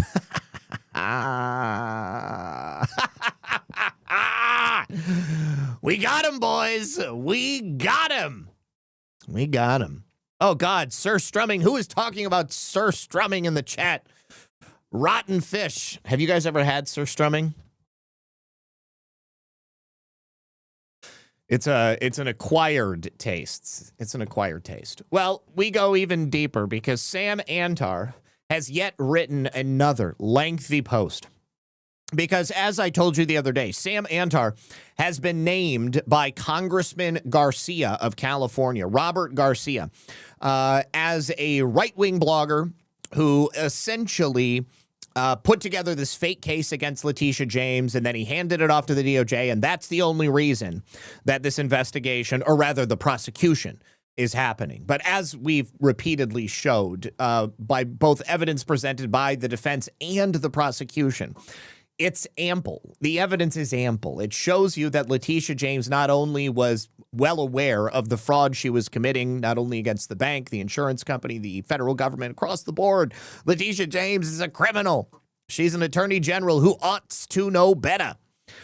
So, Robert Garcia put Sam Antar's name in an official letter entered into the congressional record. He called him a convicted felon who engaged in a large-scale security scam and demanded FHFA provide documents about my communications. The goal was to prove Leticia James's prosecution is politically motivated. He claims it stems from a tainted source, him and Bill Pulte. The response that Sam Antar had was, hey, invite me to Congress. Publicly, under oath, with cameras rolling. I have the evidence. I will bring it to you, and we can get it all on the record. So you'll see exactly what the evidence against Leticia James is. So he obviously did not respond. Representative Garcia is not interested in having Sam Antar come and testify before Congress. So the fatal flaw of Garcia's attempt is that one day after he sent this letter, federal prosecutors revealed something that destroyed his argument. The current charges are based on a property that was actually not part of Bill Pulte's original referral. This is new information, guys. You see, we didn't realize initially that Leticia James's prosecution was going to be about a property that wasn't part of the original referral that Bill Pulte had sent in. We knew that there were multiple properties, so it was possible, it could have been any of them.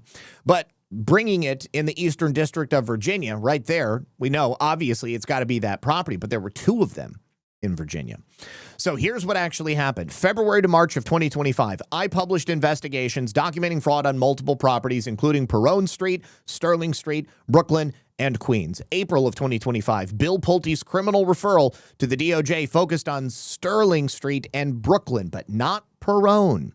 October of 2025, federal prosecutors indict on Perone. This is a property I documented, but Pulte never referred, which means that Leticia James can still be prosecuted for all of those other properties. I think that she likely will be. But they're going to wait until they get a guilty count on this one, because then her modus operandi is going to be so obvious. All right. Now, so the property at Perone, Sterling, and Brooklyn and in Queens were all documented by Sam Antar using public records. Bill Pulte only referred the Sterling and the Brooklyn property, and prosecutors charged Perone, but that's not part of Pulte's referral. This is not political coordination. It is prosecutorial independence. It is a brilliant and strategic move on behalf of Lindsay Halligan, Bill Pulte, and the whole team. If prosecutors were simply rubber stamping Bill Pulte's referrals, then they would have just charged the Sterling and the Brooklyn address, but they didn't. Instead, they independently chose to go after the Perone property, a property I may have documented, Antar says, but Pulte chose not to include in his referral. Same source, my published investigations, different decisions, Pulte versus prosecutors. That means that the prosecutors are acting independently. And if President Trump was simply dictating what he wanted people to do, the only referral that had been sent was the ones that we mentioned. And the prosecutors would have simply gone after those charges. They still can, but so far they're choosing a slightly different route, which indicates this level of independence that I find to be brilliant. So the three properties are explained as such. The Perone Avenue, this is the one she's currently charged on. Sam documented this in February and March of this year. Pulte chose not to include it in the April referral. Prosecutors independently investigated. As such, they charged it. It was purchased August of 2020 for $137,000. Leticia James signed sworn affidavits declaring it a second home. Her niece moves in September 2020. She still lives there to this day.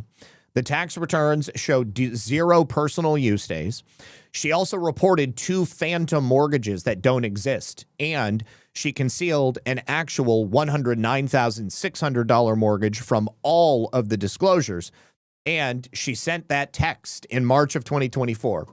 It do look suspicious, she said.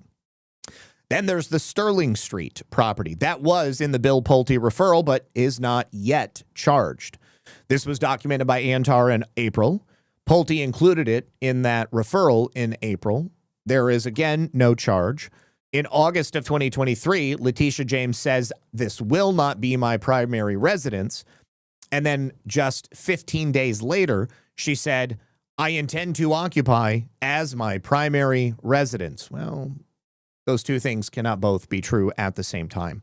But we all know Leticia James never moved to Virginia because she was the Attorney General of the state of New York. So that property plus the $219,780 mortgage also has been omitted from document disclosures that she, by law, must have made, but of course never did. Then we have the Brooklyn property. That was part of the Pulte referral as well, but was also not currently charged. Documented by Antar in March of 2020, included in the referral in April of 2025. March of 2025, now April of 2025, not charged. Has the certificate of occupancy, 5 units since 2001. There have been 10 or more mortgage applications falsely claiming that there was only 4 units. There was the 2011 federal HAMP fraud, which excluded 5 or more unit buildings. There is, of course, the physical evidence. There are 6 electric meters and 5 doorbells. And there is the Mr. Cooper flag, which was the fraudulent activity that was filled out by the lender, which we spoke about yesterday or the day before, where they said that it was fraud, origination fraud. So the documents, everything that has been uncovered is available publicly. You got property records from county clerks. You've got the financial disclosure statements from the New York Ethics Commission. You've got the mortgage documents themselves. Those are available in public databases. You've got the certificates of occupancy, which are required to be on file for New York City Department of Buildings. You've got the tax forms, and then you've also got title searches. Anybody can order that. Sam Antar didn't get any of this information through anything other than legal and clearly available means. There was no hacks. There were no leaks. There was no coordination with federal officials before he published. He just used a computer. He's just a guy with a browser. He gets in there, he reads public documents, and he puts the shit together. So Garcia reinvented reading as a federal offense. He accused Sam Antar of committing some nebulous foreign offense, even though obviously this is not a federal offense. And he's suggesting that Sam Antar should be investigated by Congress. So yes, Sam Antar is a convicted felon. He admits it. In 1993, I pled guilty to securities fraud in the Crazy Eddie case, and I served 6 months of house arrest. Because of my cooperation, every victim relieved me of liability.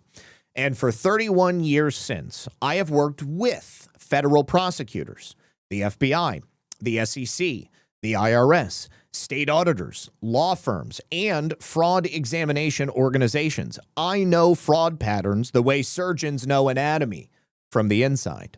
That makes me more qualified to spot mortgage fraud, not less, Representative Garcia.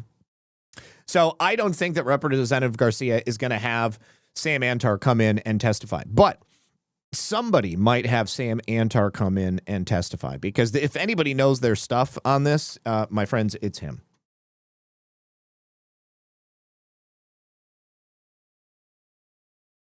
All right. One moment before we continue. Got a quick message from our friends over here on Rumble. You guys, if you still have not yet tried 1775 coffee, you really got to, and this is your opportunity. You're going to get, along with their starter kit that they're offering right now, their bold dark roast, their smooth medium roast, and their Vitality Mushroom Coffee that gives you clean energy and laser focus without the crash. It's all made from single origin, small batch. It's toxin-free, it's mold-free, highest quality beans you can get. Plus, you're going to get a free gold spoon clip, a very strong frother, and a black 1775 tumbler. It's $170 worth of coffee and gear, and it's all yours for $99. This is for the people who have been watching 1775 blow up on Rumble and wonder if it's actually worth it. It truly is. It's great coffee. So go to 1775coffee.com/studio and grab one of those starter kits before they're gone. Bold beans, clean fuel, and a morning routine that stands for something just like Rumble does. You can also use the QR code on screen or the link that you see in the chat or below the video. Thank you very much to them. All right, so moving on from the Leticia James news, we got to talk about Bill and Hillary Clinton, because someone in the chat on YouTube the other day said that I was bullshitting when I reported on the fact that Bill and Hillary Clinton are defying a congressional subpoena, because I guess MSDNC and CNN and the New York Times and the Washington Post, they were, of course, not reporting on the fact that Bill and Hillary Clinton were doing what they accused Steve Bannon and Peter Navarro of doing when they were subpoenaed by Congress for the January 6th Unselect Committee and refused to come in, not because they just wanted to willfully deny Congress their ability to use the power of the subpoena, but because they both had executive privilege. The conversations they had with the President of the United States were privileged. They did not have to submit to that congressional subpoena because they were going to call them in to ask questions about their conversations with the president. No, you see, in this investigation for the House Oversight Committee, James Comer and the others, they want to ask Bill and Hillary Clinton about their personal relationship with convicted pedophile sex offender Jeffrey Epstein. So they don't want to come in. And it is now confirmed not only by James Comer, not only by Representative Anna Paulina Luna, both who sit on that same committee, but once again, now being confirmed to the lawyers for Bill and Hillary Clinton in the form of a letter coming from the Board of Representatives, the House of Representatives and the House Oversight Committee, and signed by James Comer himself, who was the chairman of that committee. So cry more, you liberal moron over on YouTube. Get your facts straight. And remember, just because I'm faster than the mainstream media doesn't mean that I'm fake news like they are. Democrats and Republicans both approved this subpoena in July for Bill and Hillary Clinton. After good faith efforts to schedule depositions, further delays are not acceptable. Given their Epstein ties, avoiding Congress would be in defiance of subpoenas and would warrant contempt proceedings. You see, they have the power to lock up Bill and Hillary Clinton and put them in prison, just as they did to Steve Bannon and Peter Navarro. So this letter here was sent to their counsel, Mr. David Kendall at Williams & Connolly, LLP. Dear Mr. Kendall, the Committee on Oversight and Government Reform has received your November 3rd letter outlining your arguments for why former President Bill Clinton and former Secretary of State Hillary Clinton should not be required to appear for live testimony. Let me repeat that. Your letter from the lawyer for Bill and Hillary Clinton, once again refusing to show up for their scheduled deposition. Their depositions have been scheduled on no fewer than 3 occasions, and on all of them, they have refused to show up, and now their lawyer is once again trying to get them out of it. This is exactly as I reported it in the beginning of the week. The crux of your argument, counsel, is that the committee should accept a written proffer of what little information the Clintons may have, because it is the most efficient and equitable way to proceed. Well, counsel, the committee disagrees. You highlight the fact that the committee elected to forego deposing other individuals subpoenaed as part of this inquiry. However, your assertion conveniently ignores the fact that these individuals affirmed, subject to 18 U.S.C. 1001, that they lacked any information relevant to the committee's investigation or otherwise had serious health issues that prevented their testimony. As your letter indicates, both President Clinton and Secretary Clinton possess information relevant to the committee's investigation. What we have learned over the years about Jeffrey Epstein and Ghislaine Maxwell is abhorrent. The public's demand for transparency from its government about their criminality is both understandable and warranted, their counsel says. Former President Clinton and former Secretary Clinton welcome legitimate oversight in this matter and that it is grounded in fact. In that regard, former President Bill Clinton and former Secretary of State Hillary Clinton have little to contribute to that legitimate goal, all of which can be readily submitted on paper. Well, returning to James Comer's voice, given the admission that your clients possess some relevant information, your position amounts to a demand that the committee forego in-person testimony potentially relevant to its legislative oversight. The committee sets the terms of its oversight, including deciding which witnesses to interview, in what order to interview them, and whether or not to compel testimony in a time, place, and manner of its choosing. Federal courts have consistently held that witnesses may not impose their own conditions upon the manner of congressional testimony. I realize this is really Southern for James Comer, but still. That is because a witness does not have the right to dictate the conditions under which he will or will not testify, or to prescribe the conditions under which he may be interrogated by Congress. Simply put, the fact that other witnesses may have been afforded certain accommodations is not a defense to a congressional subpoena. The committee is not obligated to defer to either you or your client's determination regarding the importance or quantity of the information they possess, and it declines to do so. Rather, the committee is entitled to a fulsome examination of this information, which should include the ability to elicit that information in person and to ask relevant follow-up questions. While you argue with the committee that it has not provided a persuasive rationale for why deposing the Clintons is required to fulfill the mandate of your investigation, this misstates the relevant standard. The committee need only conclude that deposing your clients would be helpful in advancing its investigation. Therefore, the committee does not find your arguments against an in-person deposition in favor of written interrogatories compelling. Additionally, your suggestion that your client's testimony would not be relevant to the stated purposes of the committee's investigation because the events in question took place outside of the Clintons' respective official duties misses the committee's point.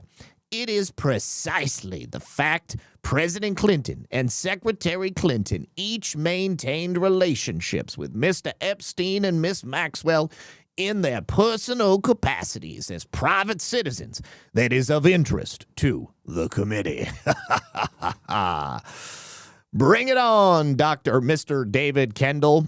We'll see. We'll see how this one goes. We got nothing but time, waiting on this. And, of course, Anna Paulina Luna says if the Clintons defy their subpoenas, there's only one thing to do, jail time. I would love to see it. Let's go ahead and make it happen. Let me say, wow, I got a couple. Oh, we got some big donations. Mr. A. Nelson, for fuck's sake, he says, thank you so much for that $100 rant. Appreciate you, homie. And he also says, I was having technical difficulties. Somewhere in the chat is my original messages. Your accountant will figure it out. Okay, I promise, I will call my accountant on Monday. Maybe I can text her tomorrow. Maybe she'll answer.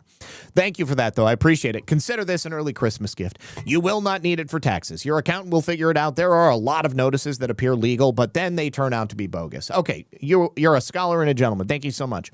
Makes sense to me, too. I had the chat with Gronk yesterday about Hillary on a scale of good to evil. 70 to 80% of people are good, and Hillary is in the 3 to 8% that are actively malicious on a regular basis. I believe it. I think Hillary Clinton is a narcissistic psychopath, the type of person that would rise to a level of prominence and power. Unfortunately, those people tend to be narcissistic psychopaths. Politicians like Hillary Clinton and also, funnily enough, CEOs, they tend to be very, very ruthless because in order to make decisions like that, you, generally speaking, have to be willing to destroy a lot of lives in order to make a lot of money. It's another one of those reasons why you know that President Trump is a good person. How many other CEOs have you ever heard of that would, like, you know, pick people up in their limo and give them free houses and invite them over for dinner, or like stop on a bridge and offer to help somebody fix their car? Nobody else. President Trump is one in a million. All right, you guys, I predicted yesterday that Democrat Congresswoman Sheila Cherfilus McCormick would likely blame misogyny, racism, or political persecution. She did blame the Epstein distraction, but she also blamed racism for her indictment. Let's go ahead and take a look. Now she is way skinnier than when she got elected. I think she's probably on that Ozempic as well. Just like Miss Alyssa Slotkin, CIA agent Alyssa Slotkin. Let's take a listen. It's racism, guys. She's being indicted for her racism, not the $5 million in fraud. If you wake up several times at night to pee, this unusual bathroom trick might surprise you. A simple trick with Vicks Maple. Donald Trump Jr. here. I need to tell you about my friends over at Tax Network USA. They're a team.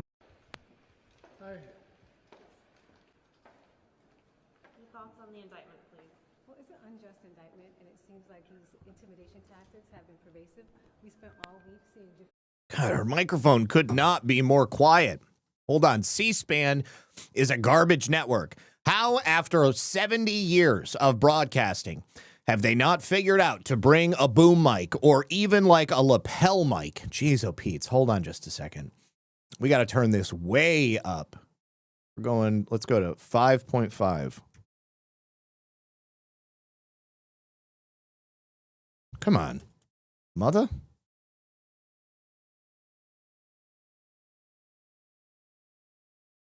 We'll go to 8. We'll just go balls to the wall. Okay, here we go. Hi. Your thoughts on the indictment, please. Well, it's an unjust indictment, and it seems like these intimidation tactics have been pervasive.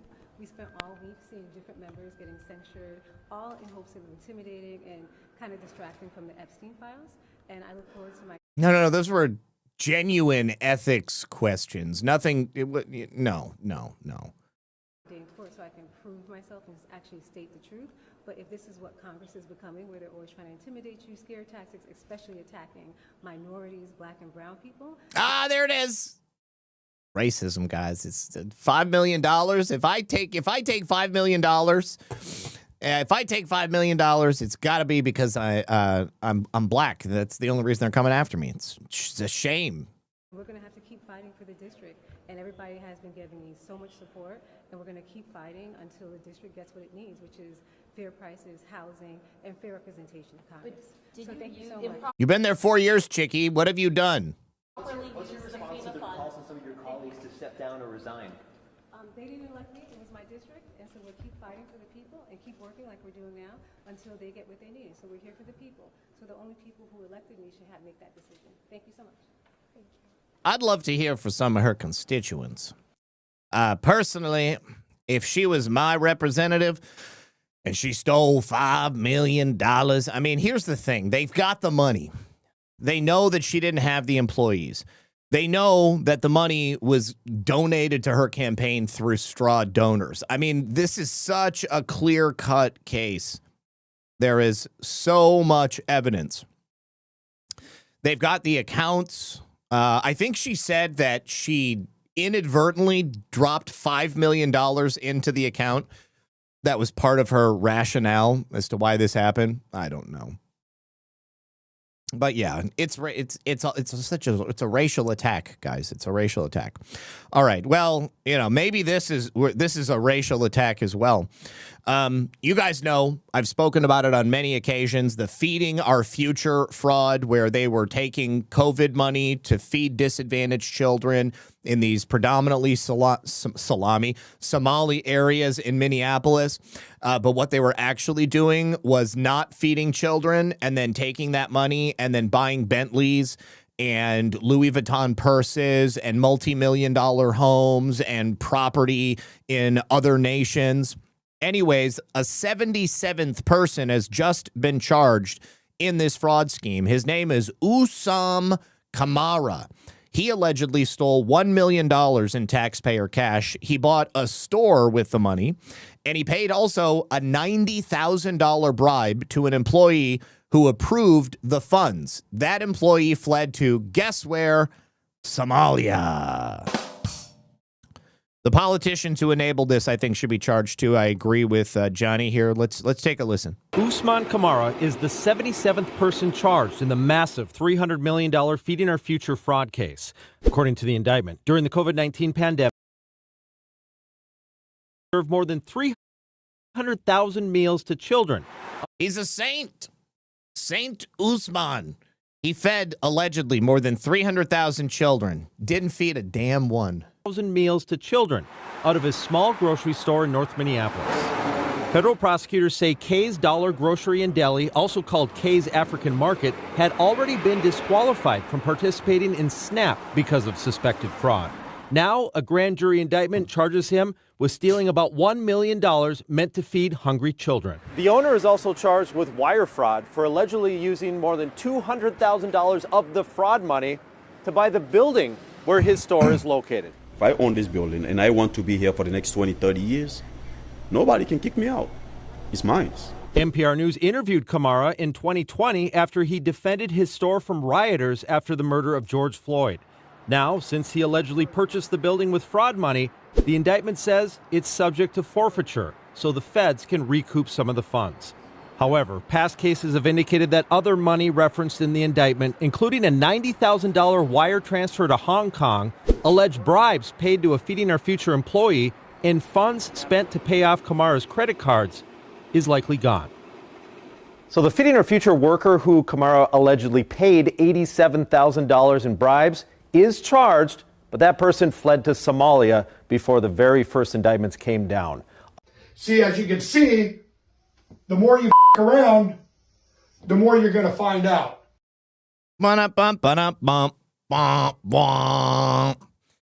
We have another case of fraud in Minneapolis, yet another Minnesota Medicaid fraud case. This time, an investigation reveals that Ultimate Home Health Services, LLC, founded by Othman Mohammed, billed Medicaid $462 a day while providing no services. This left to a vulnerable man dying alone in his apartment because there was no one coming to take care of him.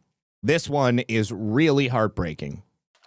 In an East Side St. Paul apartment, found him like this, called 911. A man is found dead. He's got rigor and lividity, so he's been deceased for a long amount of time.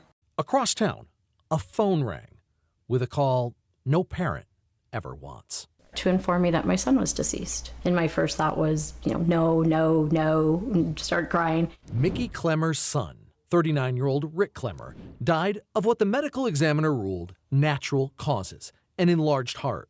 But what Kara Levin's investigation uncovered through Medicaid billing records and police body cameras Rick was supposed to see you yesterday. Makes Rick's mom now suspect what played an enlarged role is neglect and fraud. If they were really providing him the services they should have been, he would be here with me. Rick was severely mentally ill, battling bipolar disorder and schizophrenia most of his adult life. He had never lived on his own. Until, in the summer of 2024, he moved out of a group home and into his own apartment, supported by a Medicaid-funded program called Integrated Community Supports, or ICS. And that's where I think things went downhill. Rick seemed to quickly deteriorate. This is what he looked like just before moving to his ICS apartment. 8 months later, oh my God, the change drastic.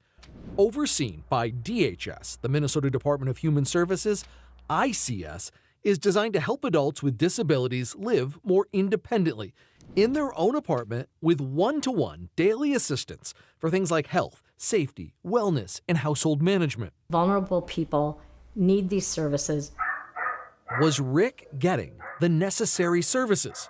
Records show his ICS provider, a private company called Ultimate Home Health Services, LLC, billed $461 every single day, claiming they provided Rick, on average, almost 12 hours of ICS service daily. What would you call what you're seeing on that piece of paper then? Fraud. Yep. They're billing for something that never happened. Fraud. Mickey says she visited her son every week, often spending an entire day at his apartment, and never saw an ICS worker. I can definitely confirm that those days there was nobody there.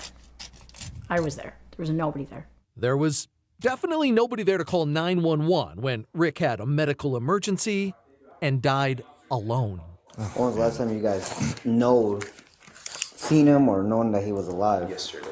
Around what time? It was yesterday morning.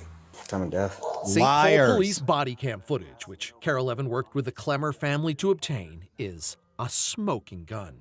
I mean, to be honest, as like, you do, I do my daily check-ins. I have no idea what he does. This ICS worker with Ultimate Home Health Services told the investigating officer they briefly check on Rick just once a day. He is one of the most independent, residents here. So what am I got to do that much checking on him? That's very different than the 12 hours of one-to-one service Ultimate Home was billing taxpayers. We wanted to ask the ICS company about their billing, but finding them is harder than you think. Their office is inside the back of an old strip mall, but no one was there during business hours.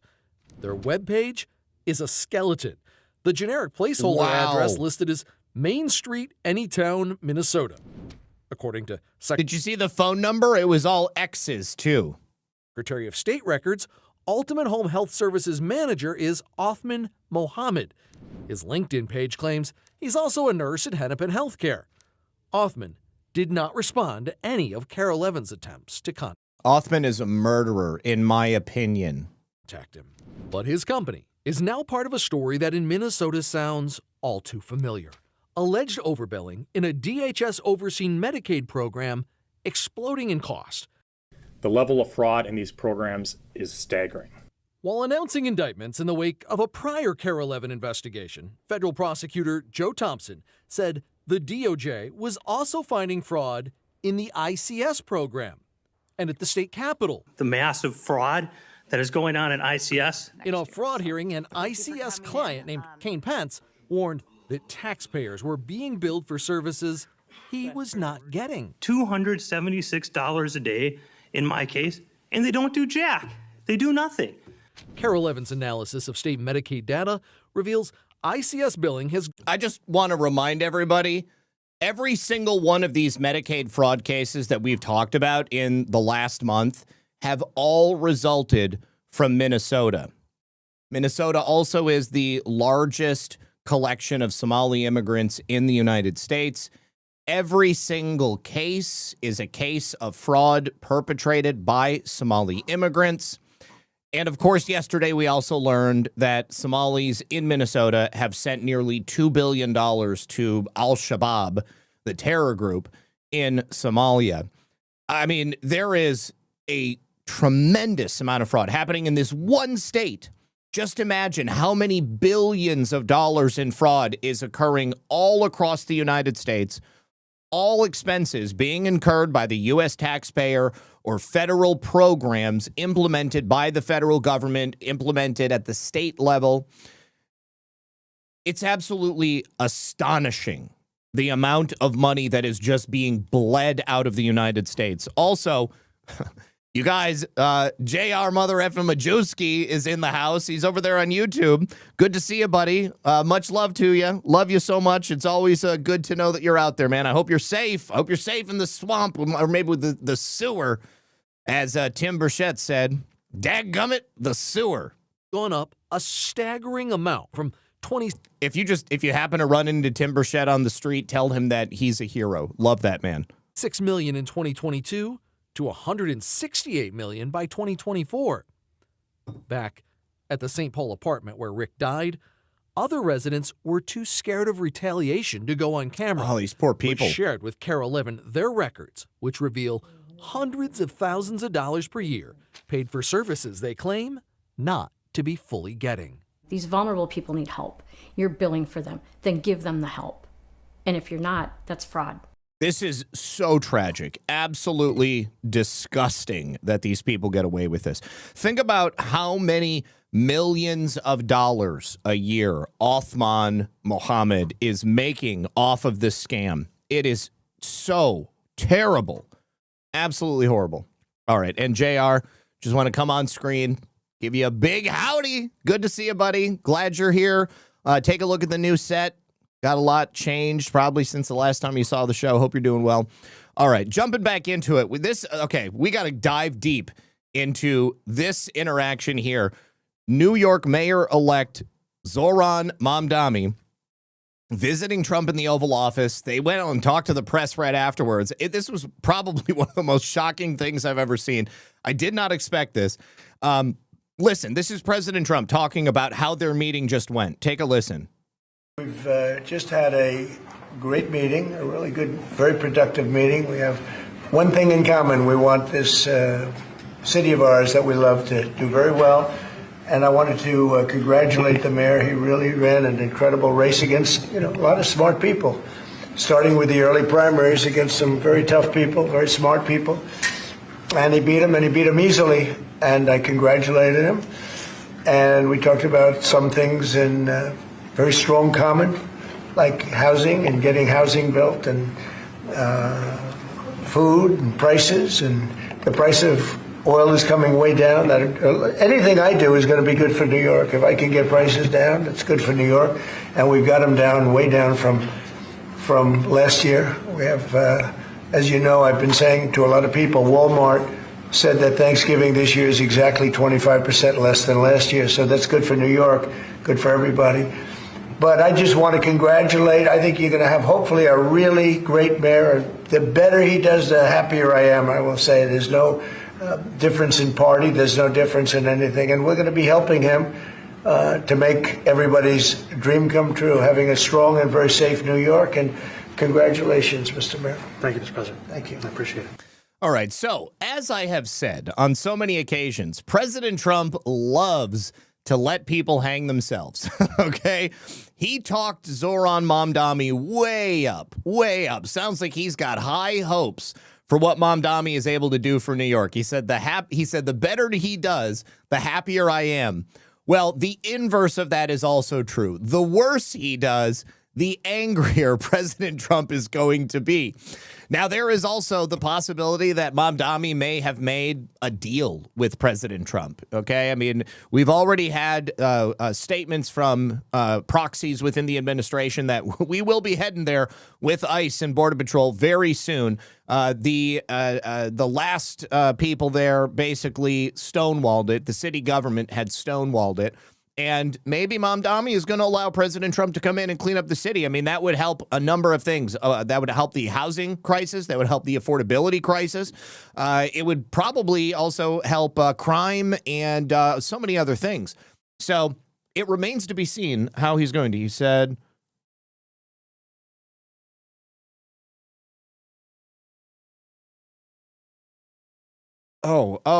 Oh, JR, I was just saying that I love you, buddy. And yeah, give me a second. I'll send you a Zoom link. You can jump on here with me and you can say hello to the audience. I'm just going to finish up this Mamdani segment real quick. All right. So now also, Mamdani has made some inflammatory statements about President Trump. President Trump has had plenty to say about Mamdani, too. Let's see. 412, thank you for the raid over there on Pilled. Appreciate you. But when Mamdani is asked about calling President Trump a fascist, listen to what President Trump says here. He asked about your comment calling the president a fascist, and your answer was, both President Trump and I have been clear about our positions and our views. Mm-hmm. Are you affirming that you think President Trump is a fascist? I've spoken about... That's okay. You can just say yes. Okay. So. All right. Yeah. It's easier. It's easier than explaining it. I don't mind. He asked... It's okay. You can just say yes. He doesn't even care. He doesn't even care that Mamdani called him a fascist. You know why? Because much like me, just like President Trump, neither of us are controlled by the opinions that other people have of us. I can't do shit about the way somebody feels about me. I don't care what somebody else thinks or feels about me because I am confident in who I am as a person. I'm totally comfortable in who I am and what I have become and the way that I live my life. So nobody's going to make me feel down, and nobody is going to bring President Trump down either, because President Trump is the most powerful person on the face of the earth. Mamdani stood there next to him essentially with his hands clasped and his butt cheeks clasped as well. Think about how nervous this guy must have been, knowing everything. He had to call President Trump and ask for a meeting. Okay, that's looks like it doubled up on your rant there, but I know, Mr. A. Nelson, that you didn't just drop another $100. Either way. So anyways, I love that President Trump has such a good attitude about the whole thing. Now, here he is being asked about calling President Trump a despot. It sounds like you had a productive discussion, but just days ago you referred to President Trump as a despot who betrayed the country. You said you'd be his worst nightmare and accused him of having... Look at Mom Dowmy blinking. He's like...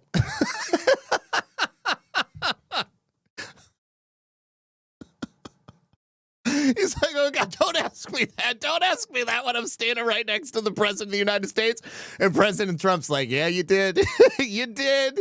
You called me a despot. It's okay. It's okay. I know what you said. I know what you said. You're not going to get out of it now. Fascist agenda.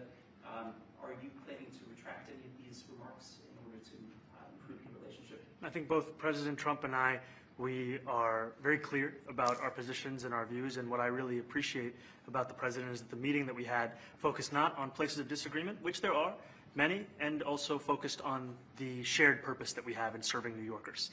And frankly, that is something that could transform the lives of the 8.5 million people who are currently struggling under a cost of living crisis, with 1 in 4 living in poverty.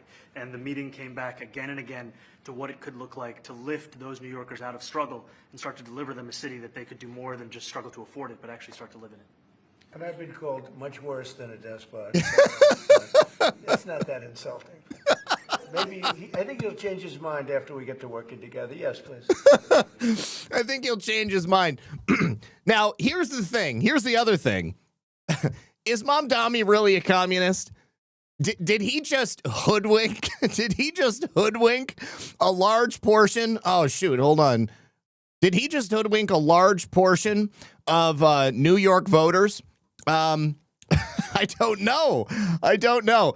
Anyways, it's all remains to be seen. We'll see how this goes. Either Mom Dowmy is going to be a force for change in a good way in New York, or he's going to destroy the city, and President Trump is going to have to come in and rescue the whole situation. Jim Kyle says maybe AI can artificially make everyone the same color, so race can't be used. And then Wounds Are Us says not only does her name...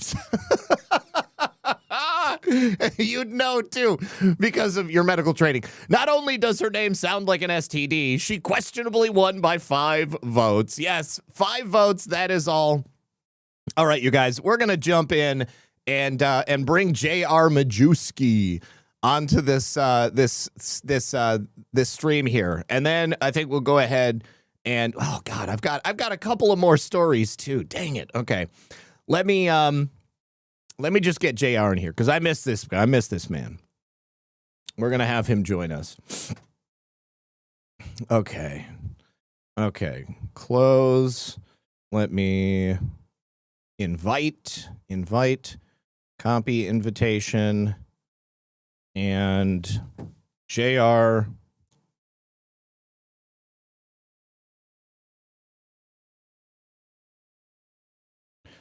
Okay. J.R. Majewski is going to join the call here in just a moment. While we're waiting, while we're waiting for J.R. to join the call, let me bring you back to Arizona. The Arizona Attorney General's top official was just arrested by postal inspectors for controlling and trafficking in stolen property. These people are crooks. Federal authorities with the U.S. Postal Service Inspection Service have arrested a top official with the Arizona AG's office on felony charges of controlling and trafficking stolen property. Now, Attorney General Chris Mays right now is facing some pretty tough scrutiny and potentially another federal investigation because she weaponized her office. And she apparently accepted bribes to hunt and grant unprecedented prosecutorial authority to an outside nonprofit group in the case against those alternate electors for the 2020 election. Abe Hamada is also now gone on record. He actually sent a letter to the DOJ last week. He personally has demanded an investigation into Mays. He thinks that the bribes that Mays took were used to fund her legal defense and to cover up the attorney general's election that she stole in 2022. That's Abe Hamada's personal opinion. He said, I have made my position very clear to the top officials of the White House that I'm going to keep pursuing this. Now we've got to see some action. Okay. It looks like JR has joined the chat. JR, what's up, buddy? How you doing? What's up, buddy? I'm doing pretty good, man. How about you? I'm doing excellent. Hold on. Let me turn off one of my cameras here so that people don't see me twice. Because Wait, it makes... want me to turn my cameras on Oh, this yeah. way? Yeah, totally professional, JR. That's what we need. That's what we need. There we go. So you're calling us live from the DC sewer. I'm going to start calling to the sewer thanks to Tim Burchett.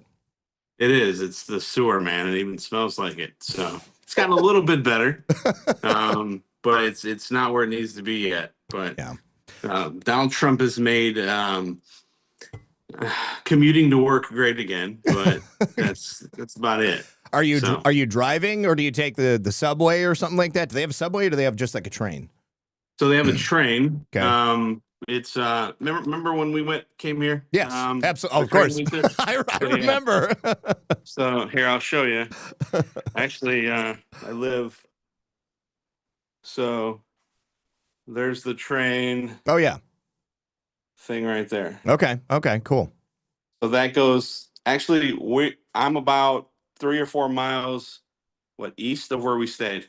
Right on. So I'm right outside of DC. I can't be in DC. I was getting recognized too much. Really? And, yeah. Like in a good way or a bad way? Well, in this regard, it was a bad way. I was I was actually staying at a apartment and overheard some staffers talking, and I didn't realize what, I knew they were talking about me, but I didn't know what. So a couple days later, I saw them again, and they were actually wearing their badges, and they were congressional staffers, and they must have identified, figured out who I was, and this was when they were like keying Teslas and stuff, and I just bought a new car, so I got the hell out of Dodge and came out here. Right on. And it's been pretty nice out here. That Democrat staffers can't afford to live out here, so I'm safe. I love it. I love it. So, JR, tell me, how close are we to having small modular nuclear reactors providing free energy to every American city around the nation? Oh, man. I don't think we're close. I think that I think what the president has done is he's trying to repeal the regulatory overreach of the federal government. Right. And the small modular reactors are an advent of overregulation and high constructability costs. Okay. And so when the president pushes down hyperregulation and private businesses can actually construct large reactors, then there's really no need to go small. Okay. I mean, it just makes sense that we have the large legacy light water reactors. So what I'm more concerned about, though, is the tech bros. And if you notice that every new startup nuclear company is owned by somebody who also owns AI. And I've definitely seen it. Well, I think what they're trying, I mean, obviously they all need a tremendous amount of power if they're going to be running these massive server farms. So, I mean, it makes a lot of sense. It goes hand in hand. Do you know anything about the issue with water? Because this is something that I've seen come up quite a bit, like Meta facilities or Grok AI facilities, and people are saying that it's like taking their water and making their water bills more expensive. I mean, if they're using water to cool servers or to cool nuclear reactors, I mean, the water isn't lost, right? It's a closed loop system. I mean, doesn't it go through and then it comes out the other side and it's still water? Why is that making things more expensive? I think it's just supply and demand. I mean, the nuclear power facilities in particular, they have to have a specific type of demineralized water. So it's the processing time, when water comes in through the intake versus when it's getting, put back out into the environment is pretty significant. So there is a pretty large consumption. I think it's just supply and demand. And these larger companies have negotiated with localities to get some pretty significant benefits. And a lot of the ways in which these localities are paying off their debt to the tech bros is by passing it off to the ratepayer. And that's bullshit. Yeah, but that's standard, business for them. Yeah. And again, I understand where you're coming from, but I will tell you that we do not need any more power than we already have to function with these AI. It's all a facade, because at the end of the day, they just want AI. They don't give a shit about nuclear power. They're actually going to. I think they're going to stifle the industry. I think Trump is going to figure out the gist here, and when he does, it's going to be curtains for the nuclear power industry, unfortunately. Really? And well, what yeah, what will we use instead? I mean, I know that we've got obviously like coal and natural gas power production facilities all over the place, but I mean, I thought that getting back to nuclear was the dream. I think it is too, but I think Trump's number one priority is the economy and inflation. Yeah. And the direct correlation to that is having cheap energy. And if we're looking at a bunch of people telling the president that they can put a reactor online in 3 years when they know damn right that they can't, and the president's relying upon that, and he gives $20 billion for that effort. Yeah. He's going to realize that there's a good 18 months, 24 months potentially before I think he figures this out. And when he does, it's going to be realized that he could have been uplifting natural gas. And we have a ton of natural gas. We should be. I'm when they say all above energy policy, I mean that at the end of the day, that's what it needs to be. Yeah. Nuclear will win on its own accord just because of the economics. But we taking out the government's influence and subsidies, nuclear will win every day. Yeah. But right now, Trump's focus again is on the economy, and he knows natural gas, he knows oil, and nuclear is the foreign entity to him, and he's been very reliant upon people to give him advice. And I'm telling you, man, they're padding their pockets. There's companies now that have $800 million, $8 billion market share, and their entire infrastructure is in Photoshop. It's vaporware. Yeah, it's just they've never built paper reactors is what they call it in DC. Paper reactors is what, and there's a heavy divide between with the administration, with the Doge folks, and then with again the tech bros are pretty deeply embedded. And at the end of the day, I think they all want the same thing. It's just in different forms. And I want to see Trump win. I want to see nuclear come back on, not just for my own career, but I want to see the guy win. So I heard something the other day about a new plant at 3 Mile Island or something that they basically, it said, a new reactor has come online at 3 Mile Island, but not like the original 3 Mile Island. Do you know something about this? Yeah, I think they retrofitted a plant with natural gas, if I'm not mistaken. Okay. They were trying to do this during his first term, because the way the operating facilities work, you essentially just have to change out, the reactor or the boiler or whatever you want to call it. Right. And it can go from natural gas to coal to nuclear pretty quickly. But I think that's what they did. Okay. There's been some initiatives with respect to the DOE and what they're trying to do as far as put reactors out. But man, when you peel back the onion, they're effectively taking legacy projects of the DOE that have failed, and they're putting lipstick on it, and they're trying to call it new. Jeez. And the president's going to figure this out, man. When he does, it's not what happens, when he figures it out or if he figures it out. It's what happens when he does. And man, it's I wouldn't want to be in that position to be exposed in that way. But I mean, I feel like we've had so many significant wins in terms of stopping fraud, stopping waste, stopping abuse. But as I was showing with all of these Medicaid fraud cases and so much more, I mean, Minnesota's a cesspool. I mean, it's quite clear that there are many, many, many hundreds of billions of dollars, if not trillions of dollars in fraud that are being committed. And whether it's a direct fraud like what we saw with that home health case in Minnesota, or the sort of kind of just like gradual grift that you seem to be describing in regards to the nuclear industry. I mean, all these people, they just, they don't care about the bigger plan to make America great or to usher in the golden age. It's like, if I can just get rich before somebody figures it out, or at least, I can get rich and then I can say, oops, we failed. It happens. Businesses fail all the time and nobody will be the wiser. But just, God, that pisses me off so bad. Yeah. I mean, look, we got, there's a certain level of infiltration, not necessarily infiltration, but I mean, that's the only way I can think of it right now. Trump brought a good amount of people from Silicon Valley who, weren't on our side. And the only reason why they defected is because they see that, the president has a very distinct level of business acumen and that he was going to push the economy forward. And that was the horse that they were willing to get on. And now that they've donated all that money, they have a certain level of influence. And that's just the way politics works, right? If you donate millions of dollars to campaigns, you get, people that you are friends with or your associates get put in the administration. That's not nefarious. That's just the way it's gone for hundreds of years. Right.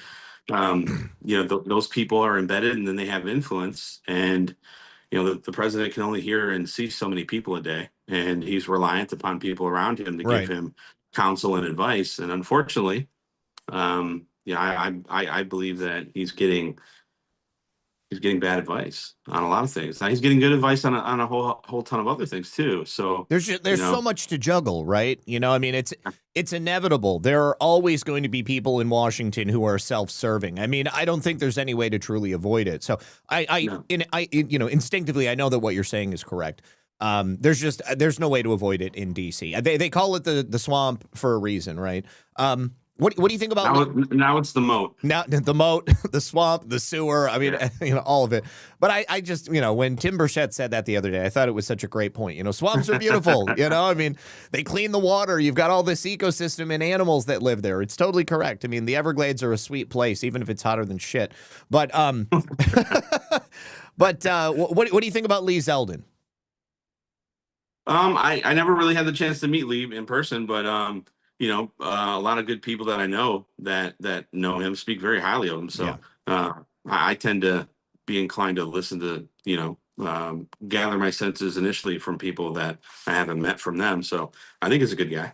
Okay. I mean, I do too. I definitely, I legitimately feel that way. But, as President Trump is dependent on others who have direct placement within these industries. I mean, the cabinet heads also are reliant upon similar types of individuals to give them the information so that they can make decisions as well. But everything that Lee Zeldin has done, I think, is great. I mean, he's, immediately got to cutting the red tape and getting rid of, bothersome regulations. So he's doing good stuff too. The reason that I mentioned modular reactors is because I thought, if we're doing smaller scale projects, I thought perhaps it would be easier to implement and to immediately augment the electrical grid. And perhaps some of these areas where there seems to be problems, or perhaps rural areas or something like that, villages and stuff. They could have their own reactor producing enough power to serve, the communities that they have. And then they would have more direct control over pricing and delivery of electricity. And, I thought that might be a way to solve the problems that we see. Because, obviously down here in Florida, electricity is a huge thing. I got solar panels covering the roof of my house and I'm still paying like $150 a month. And, and I was told I wouldn't be paying electricity bills when I got them. But that's obviously not the case. And the biggest hardship is, comes from the power distributors, right? Yeah. The grid operators. And that's something that needs to be, that needs to be de-siloed. And that's one of the initiatives the president's trying to take, is to break down these barriers.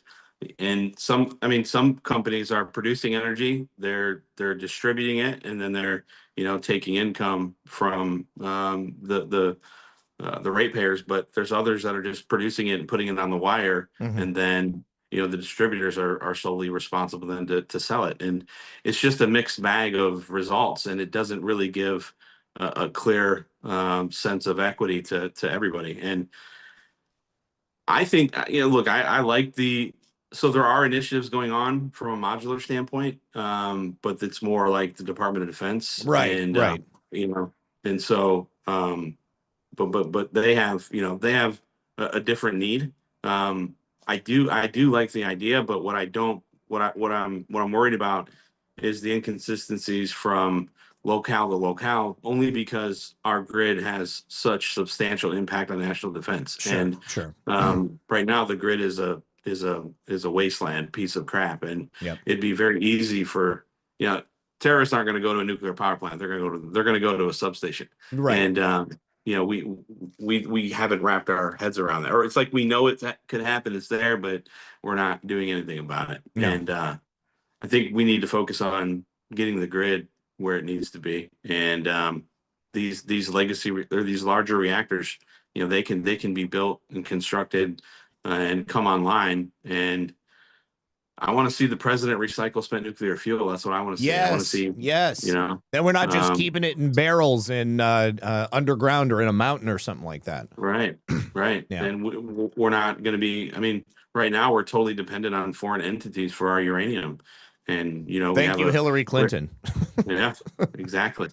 we have a certain runway. If we're not bringing uranium in, we're not producing the necessary amount of fuel rods, and then our reactors go down. So it's recycling is the way to go, and the president's heard that. We've helped write the executive orders, and the initiatives are out there. It's just that the gatekeepers now need to step out of the way, and we're working through it. Okay, good. I'm glad to hear it.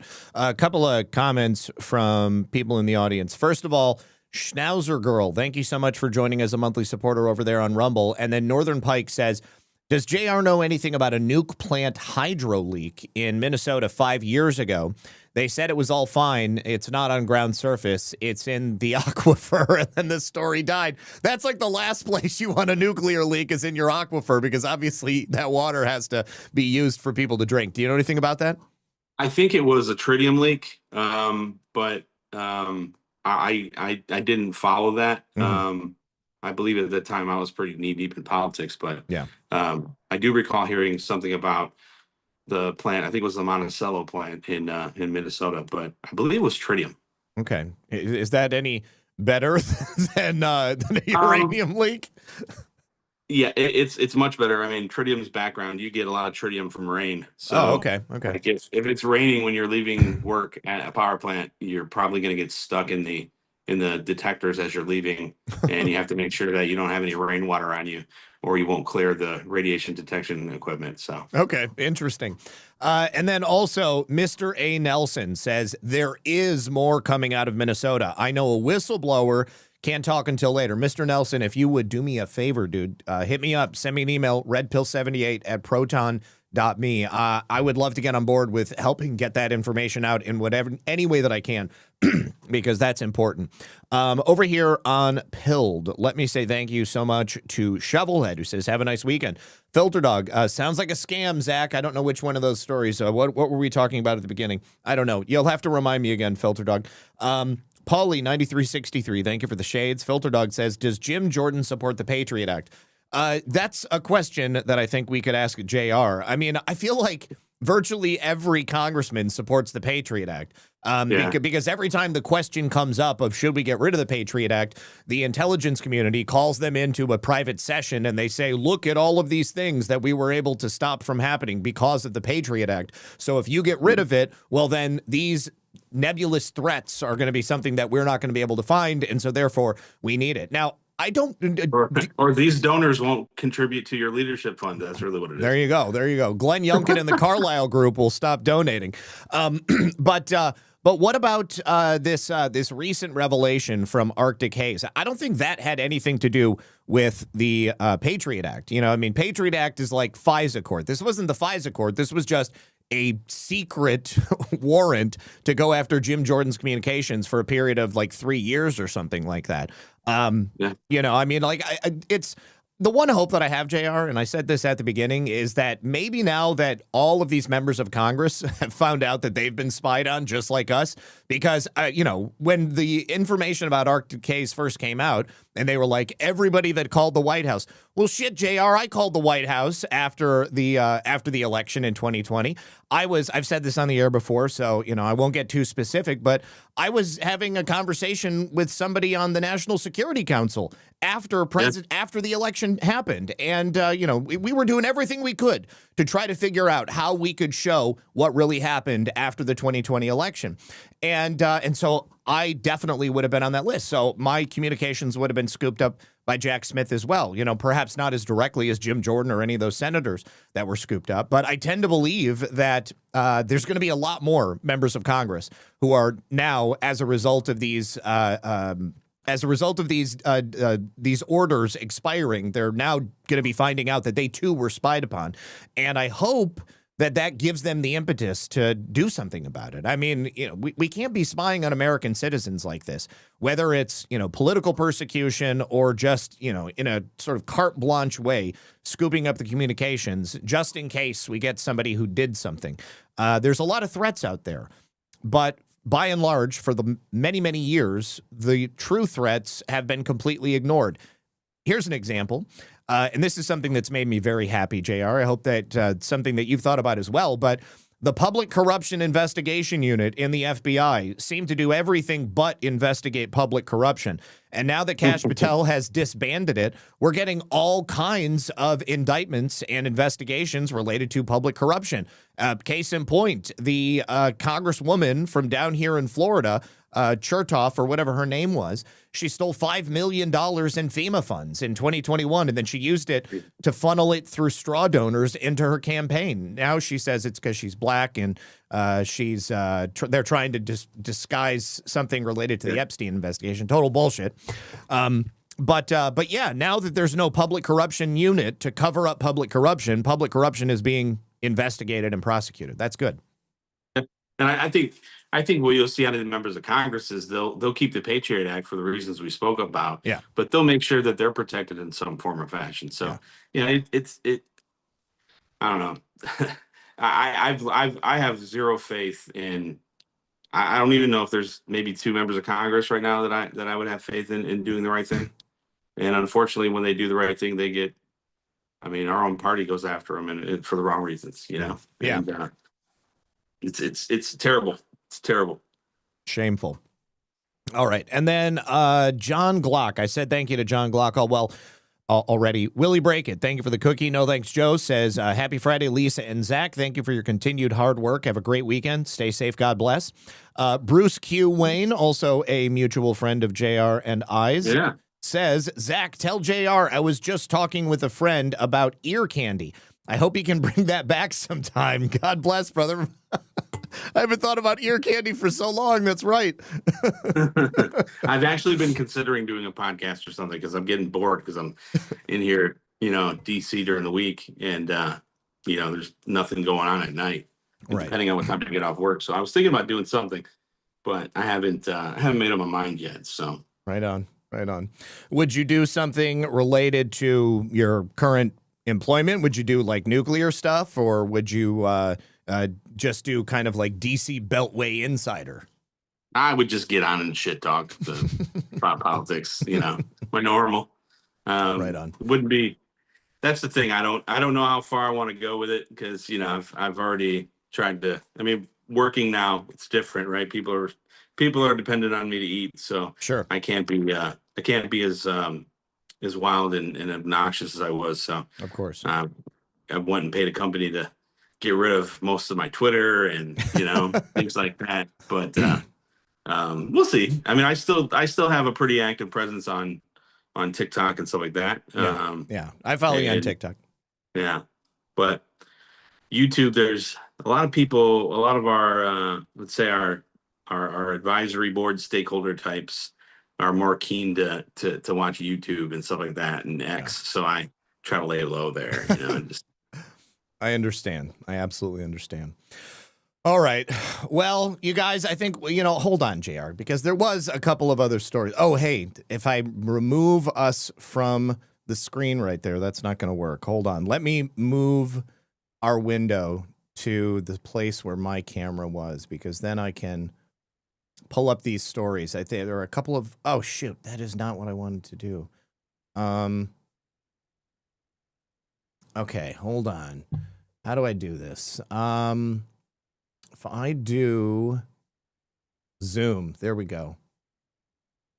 And I can add the meeting in a separate window. There we go. And pull us right there. Okay, cool. Now we're on screen and people can see us in that upper right-hand corner.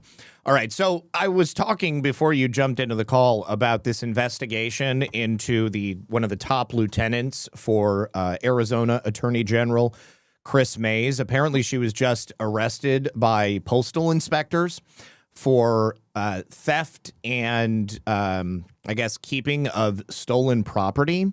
And I don't, yeah, so it's kind of crazy. Abe Hamada, of course, who had, in my opinion, the AG's race stolen from him by Chris Mays in 2022. That, of course, that's an opinion, and that's Abe's opinion as well. So he is now kind of trying to blow the whistle on it. He's looking for an investigation into Mays and her division chief, Vanessa Hickman. She's got 2 felony charges relating to trafficking of stolen property. She's accused of stealing and then selling thousands of dollars worth of jewelry that was mistakenly delivered to her home. Like, what a moron. Okay. Yeah. Like, a tracking number comes to your house. You're probably going to have to sign for something like that. It's going to be pretty obvious that you did this. So she was arrested. The Office of the Attorney General had to get in contact with the U.S. Postal Inspectors about the investigation. They have cooperated, I guess, and we don't know exactly what the allegations are outside of what I just said. Obviously, the AG's office is not commenting other than to say that every person is entitled to due process. So she's probably going to go on trial for this unless, of course, she is able to do some type of a plea deal.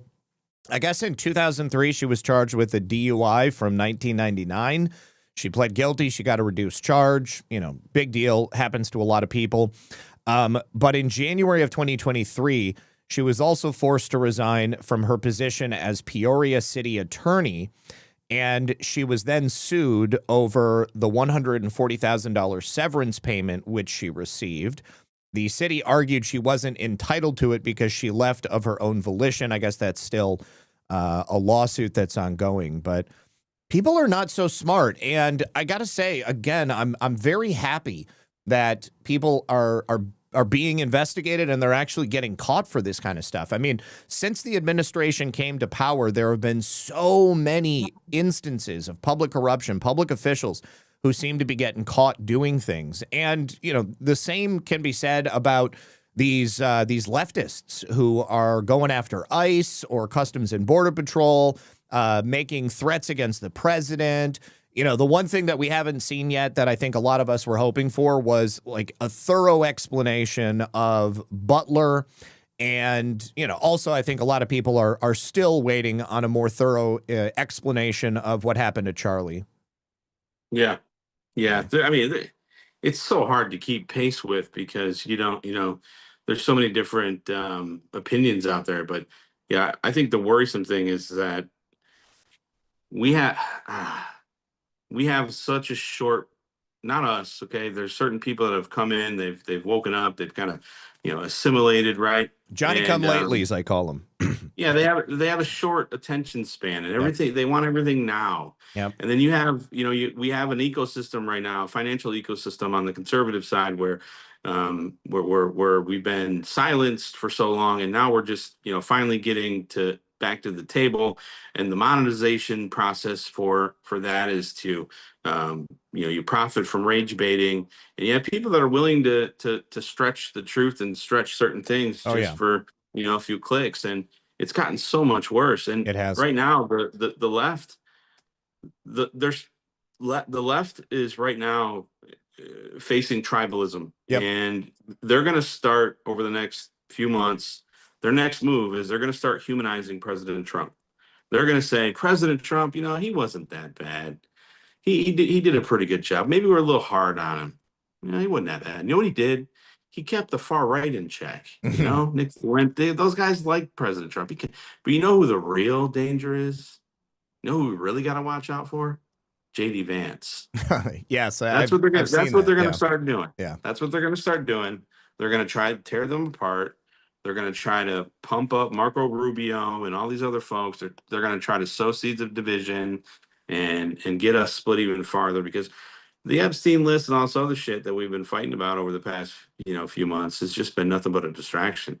And I wish the president would have just said screw it and signed off on it and let it roll.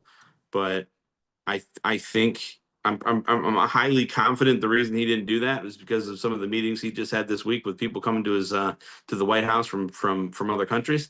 I think he was using the information that he had as opportunities to leverage negotiations, and unfortunately he couldn't just come out and say that. But I just hope that I hope that we realize that, and I hope we can course correct, because if we don't, we're gonna lose. We're gonna lose bad. So I agree with you that I think one of the reasons that the Epstein stuff was allowed to linger on was certainly the leverage that it allowed him to use with foreign parties. There are definitely a lot of people in a lot of other countries that were involved with Jeffrey Epstein. The fact that was sort of like hanging over people's heads, I believe fully that is something that could have been used in discussions with foreign leaders. Other than that, let's go back to the split between Elon and Trump.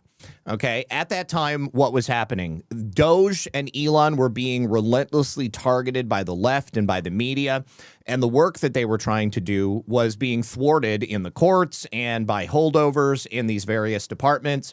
People in the administration. People in the administration, certainly. And obviously, Elon was, very close to exposing the whole NGO pipeline. I think that one of the smartest things that President Trump could have done was taking control of the State Department and USAID and the Institute for Peace. I mean, that was the NGO money pipeline coming out of the federal government right there. But so that's a part of it. But when Elon and Trump split, Elon immediately goes on the attack on Trump, says Trump's in the Epstein files. We all knew he would have been in some Epstein files, because likely he was an FBI informant, or at least went to the police about Jeffrey Epstein's activities. Also, just the fact that he was in proximity to Epstein, and Epstein was at Mar-a-Lago. Trump kicked him out. We've talked about all of this on so many occasions.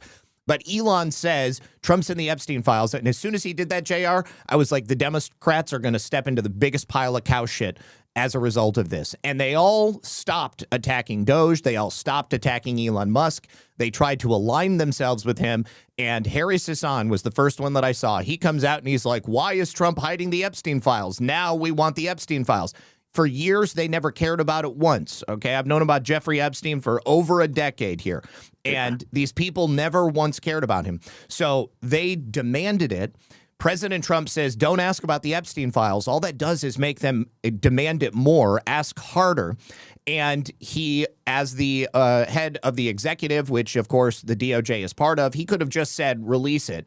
But he forced them through this painful exercise where they made it the biggest issue in the media and across America.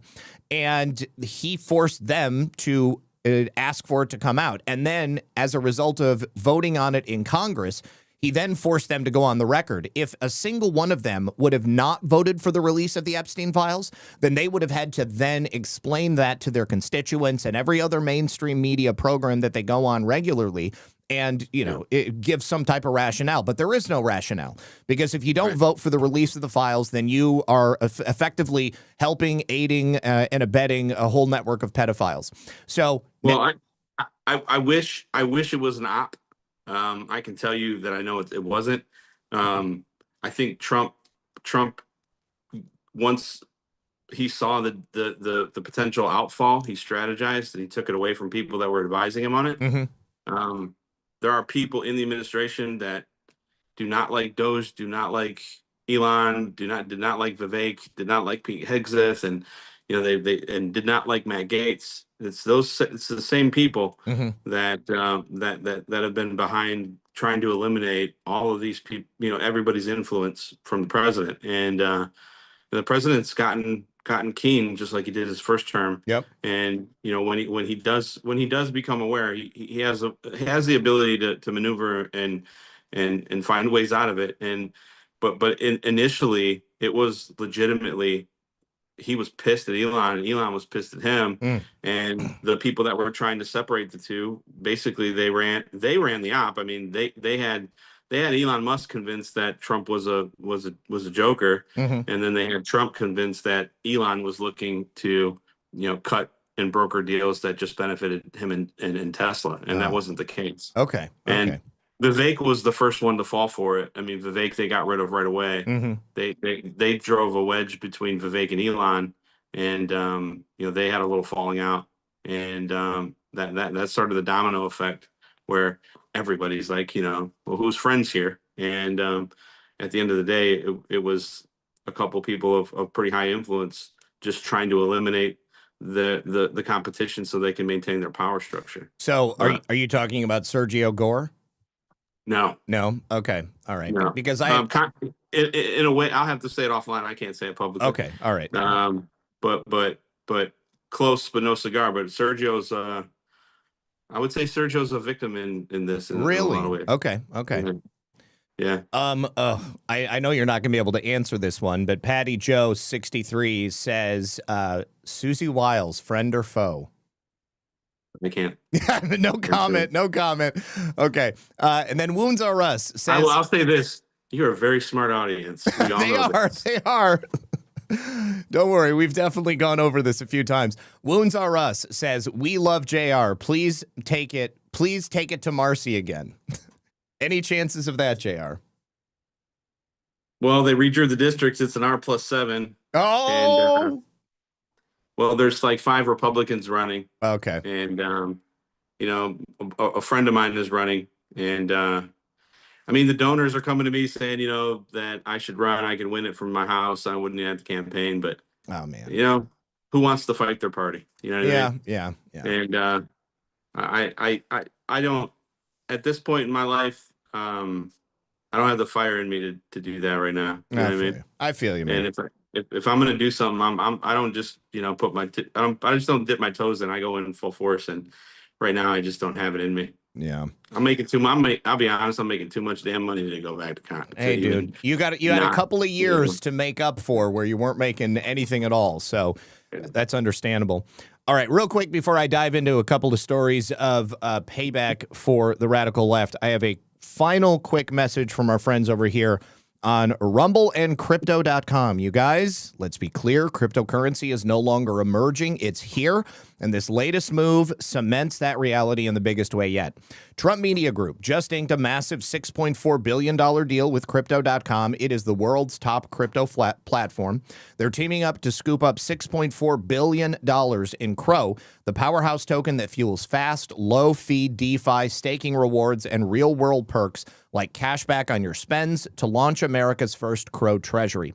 When it's done, this new company will be the biggest Crow holder out there. And if you want in on the action, head to Crypto.com today and grab some Crow. Let's make crypto great again. You can also use the QR code you see on screen or the link in the chat or below the video. Thank you very much to Crypto.com and Rumble.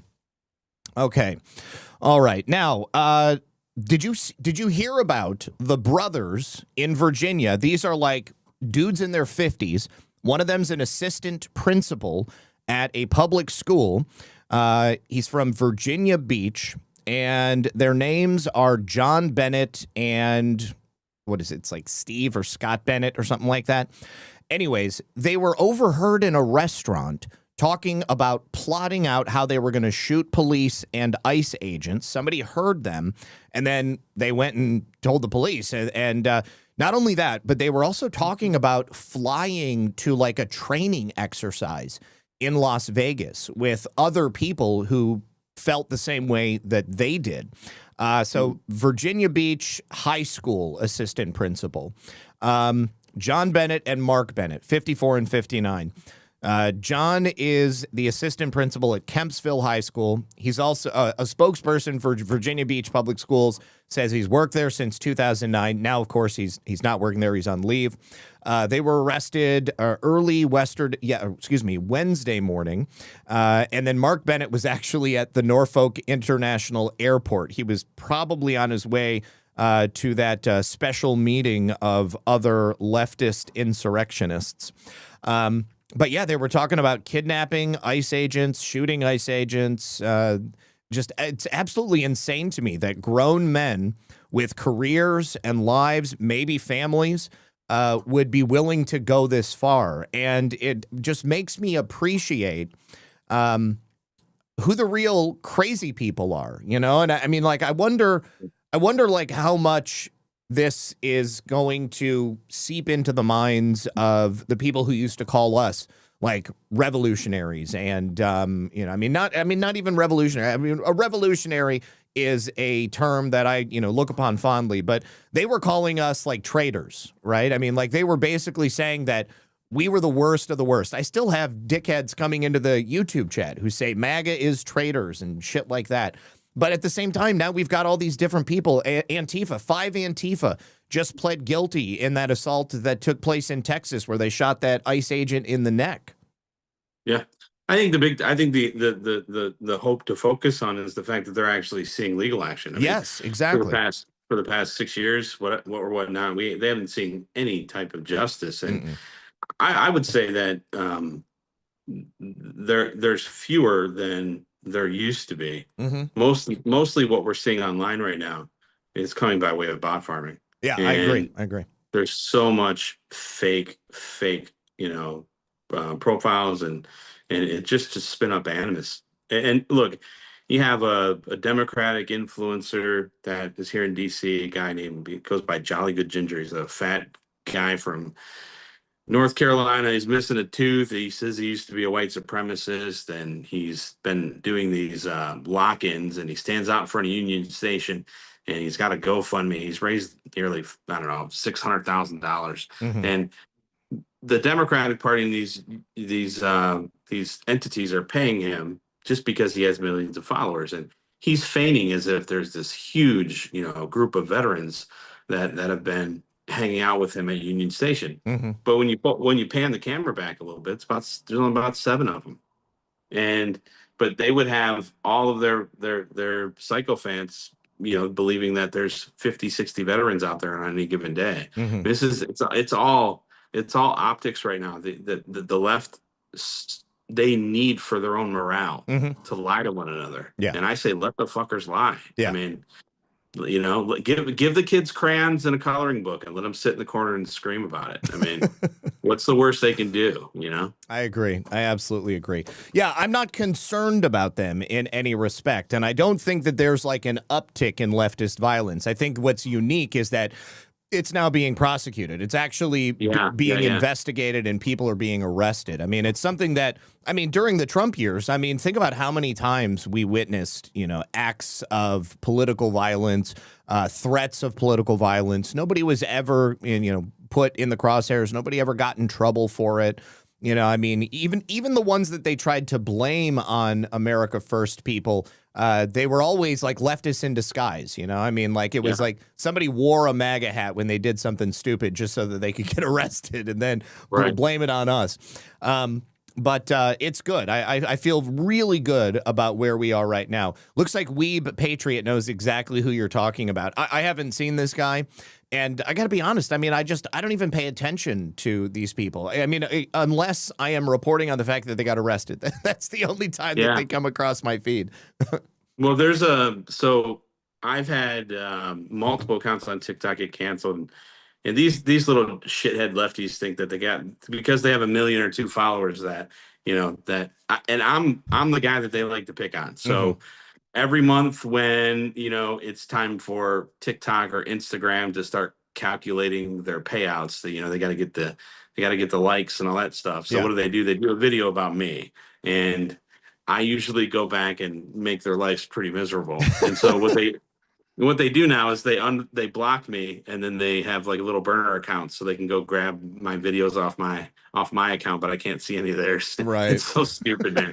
It's like 3 of them, and they all have couple millions of followers. They're all little butt buddies, and but most of the conservative people or the American Firsters, they don't say anything to them because they're scared of the fallout. Like, Sure. if once they do a video about me, man, it's for the next 3 days, my phone's going off the hook because I have to turn my alerts off because Instagram, it's every feed, they got all their little bot farms coming and saying things and trying to boost their algorithm. But I enjoy it, man. I really do. So is TikTok any different now that the Ellison deal has at least begun? It changed when Trump came to the platform. Okay. It still hasn't gotten to where it needs to be, but I have not had an account banned since Trump came to TikTok. Nice. which is crazy. Now, what I will say though is there are certain, if you talk about Trump, if you hashtag Trump, if you hashtag MAGA, you're getting suppressed. Yeah. So, you have to find a way around that. And but ultimately, it's social media is, in my mind, they're all shit platforms. Yeah. It's just how much are you willing to tolerate? And I think for me with TikTok, the only reason why I find it convenient is because I can go there and say things that I want. Sure. And if they cancel my account, that's fine. I'll just make a new one. Right on. Good stuff. All right. So, let's see. 24F3. Okay, so normally 24F3, we don't throw links in the chat, but I know that you are a supporter of the channel. So he says, 12 years ago, I wrote this kind of stuff, Digital Soldier, but who cares nowadays? I think that everybody here cares. That's the thing. I mean, I don't think any of us would be here if we didn't have a common goal, which was obviously saving America and putting things right. But if you were ahead of the curve, then that's great. 12 years ago, I was the guy that nobody wanted to talk to about 9/11. Let's see. Oh, so this is all tools and stuff. This is links and helpful tools. This is actually pretty cool, dude. Hang on. Let me make this big so everybody can see this. So, yeah, 12 years ago, Tumblr. Tumblr is pretty much a dead platform now. I mean, I guess I kind of associate Tumblr to be used for like honeypots and porn stuff. It seems like it's all like leftist furries and stuff. I don't know. I don't even think I've ever been on Tumblr. I mean, that's the only reason I know about it is because I see leftists are always sharing their Tumblr. Yeah. But yeah, back in the day, like when Tumblr first came online, it was like, I think I had a Tumblr account before I had a Twitter account, and I've had Twitter now since 2010, which is absolutely insane. All right. So, I think we'll go ahead and we'll close it out here because I know Lisa has been home for a couple of hours with the dogs, and it's about time for me to take up my shift because I'm going live again at 10:30. But let me also say thank you to John Glock over on Pilled. He says, JR, Microsoft is partnering with Helion Fusion to power AI data centers in Washington state by 2029. What is your view on the state of LENR? Do you remember that guy that I had on from Brillion a couple of years ago? They had created an LENR device that they were so gun-shy about using it for power production because it was effective. I mean, it worked. The technology worked. So initially they were using it for boilers because, it was kind of a benign technology. They could use the LENR reaction to heat the water, and it didn't require electricity. Like once it began, it's a self-sustaining reaction. If you're not familiar with them, I'll totally send you over to them and you can check it out because, I mean, I know that you would get the concepts. But, yeah, they did like a public announcement and they had a reveal of the technology a couple of years ago, and I had a guy on from the show, and he was like, this is like who are those guys? Pons and Fleischman. Hans and Fleischmann, the cold fusion guys from Brigham Young years and years ago. I mean, they had working technology. They came out with it, and they totally destroyed those guys' lives and, like, excised them from the scientific community. So Brillion was like, we're going to deploy it in this technology and only this technology, and then after it's adopted, it will be safe to basically bring it out in terms of like actual power production. Yeah, I've heard about the LENR, but I don't really know much about it. But as far as Helios goes, that's a classic example of what I said earlier. Sam Altman owns Helios. Sam Altman owns ChatGPT. Ah, yes. Okay, so this isn't about, okay, this is my opinion, and I probably shouldn't say this as an executive of a nuclear company right now, but I've already gotten in trouble for saying things publicly about the competition. But in the end of the day, I want to make sure that their intent is to use our taxpayer dollars responsibly. Right.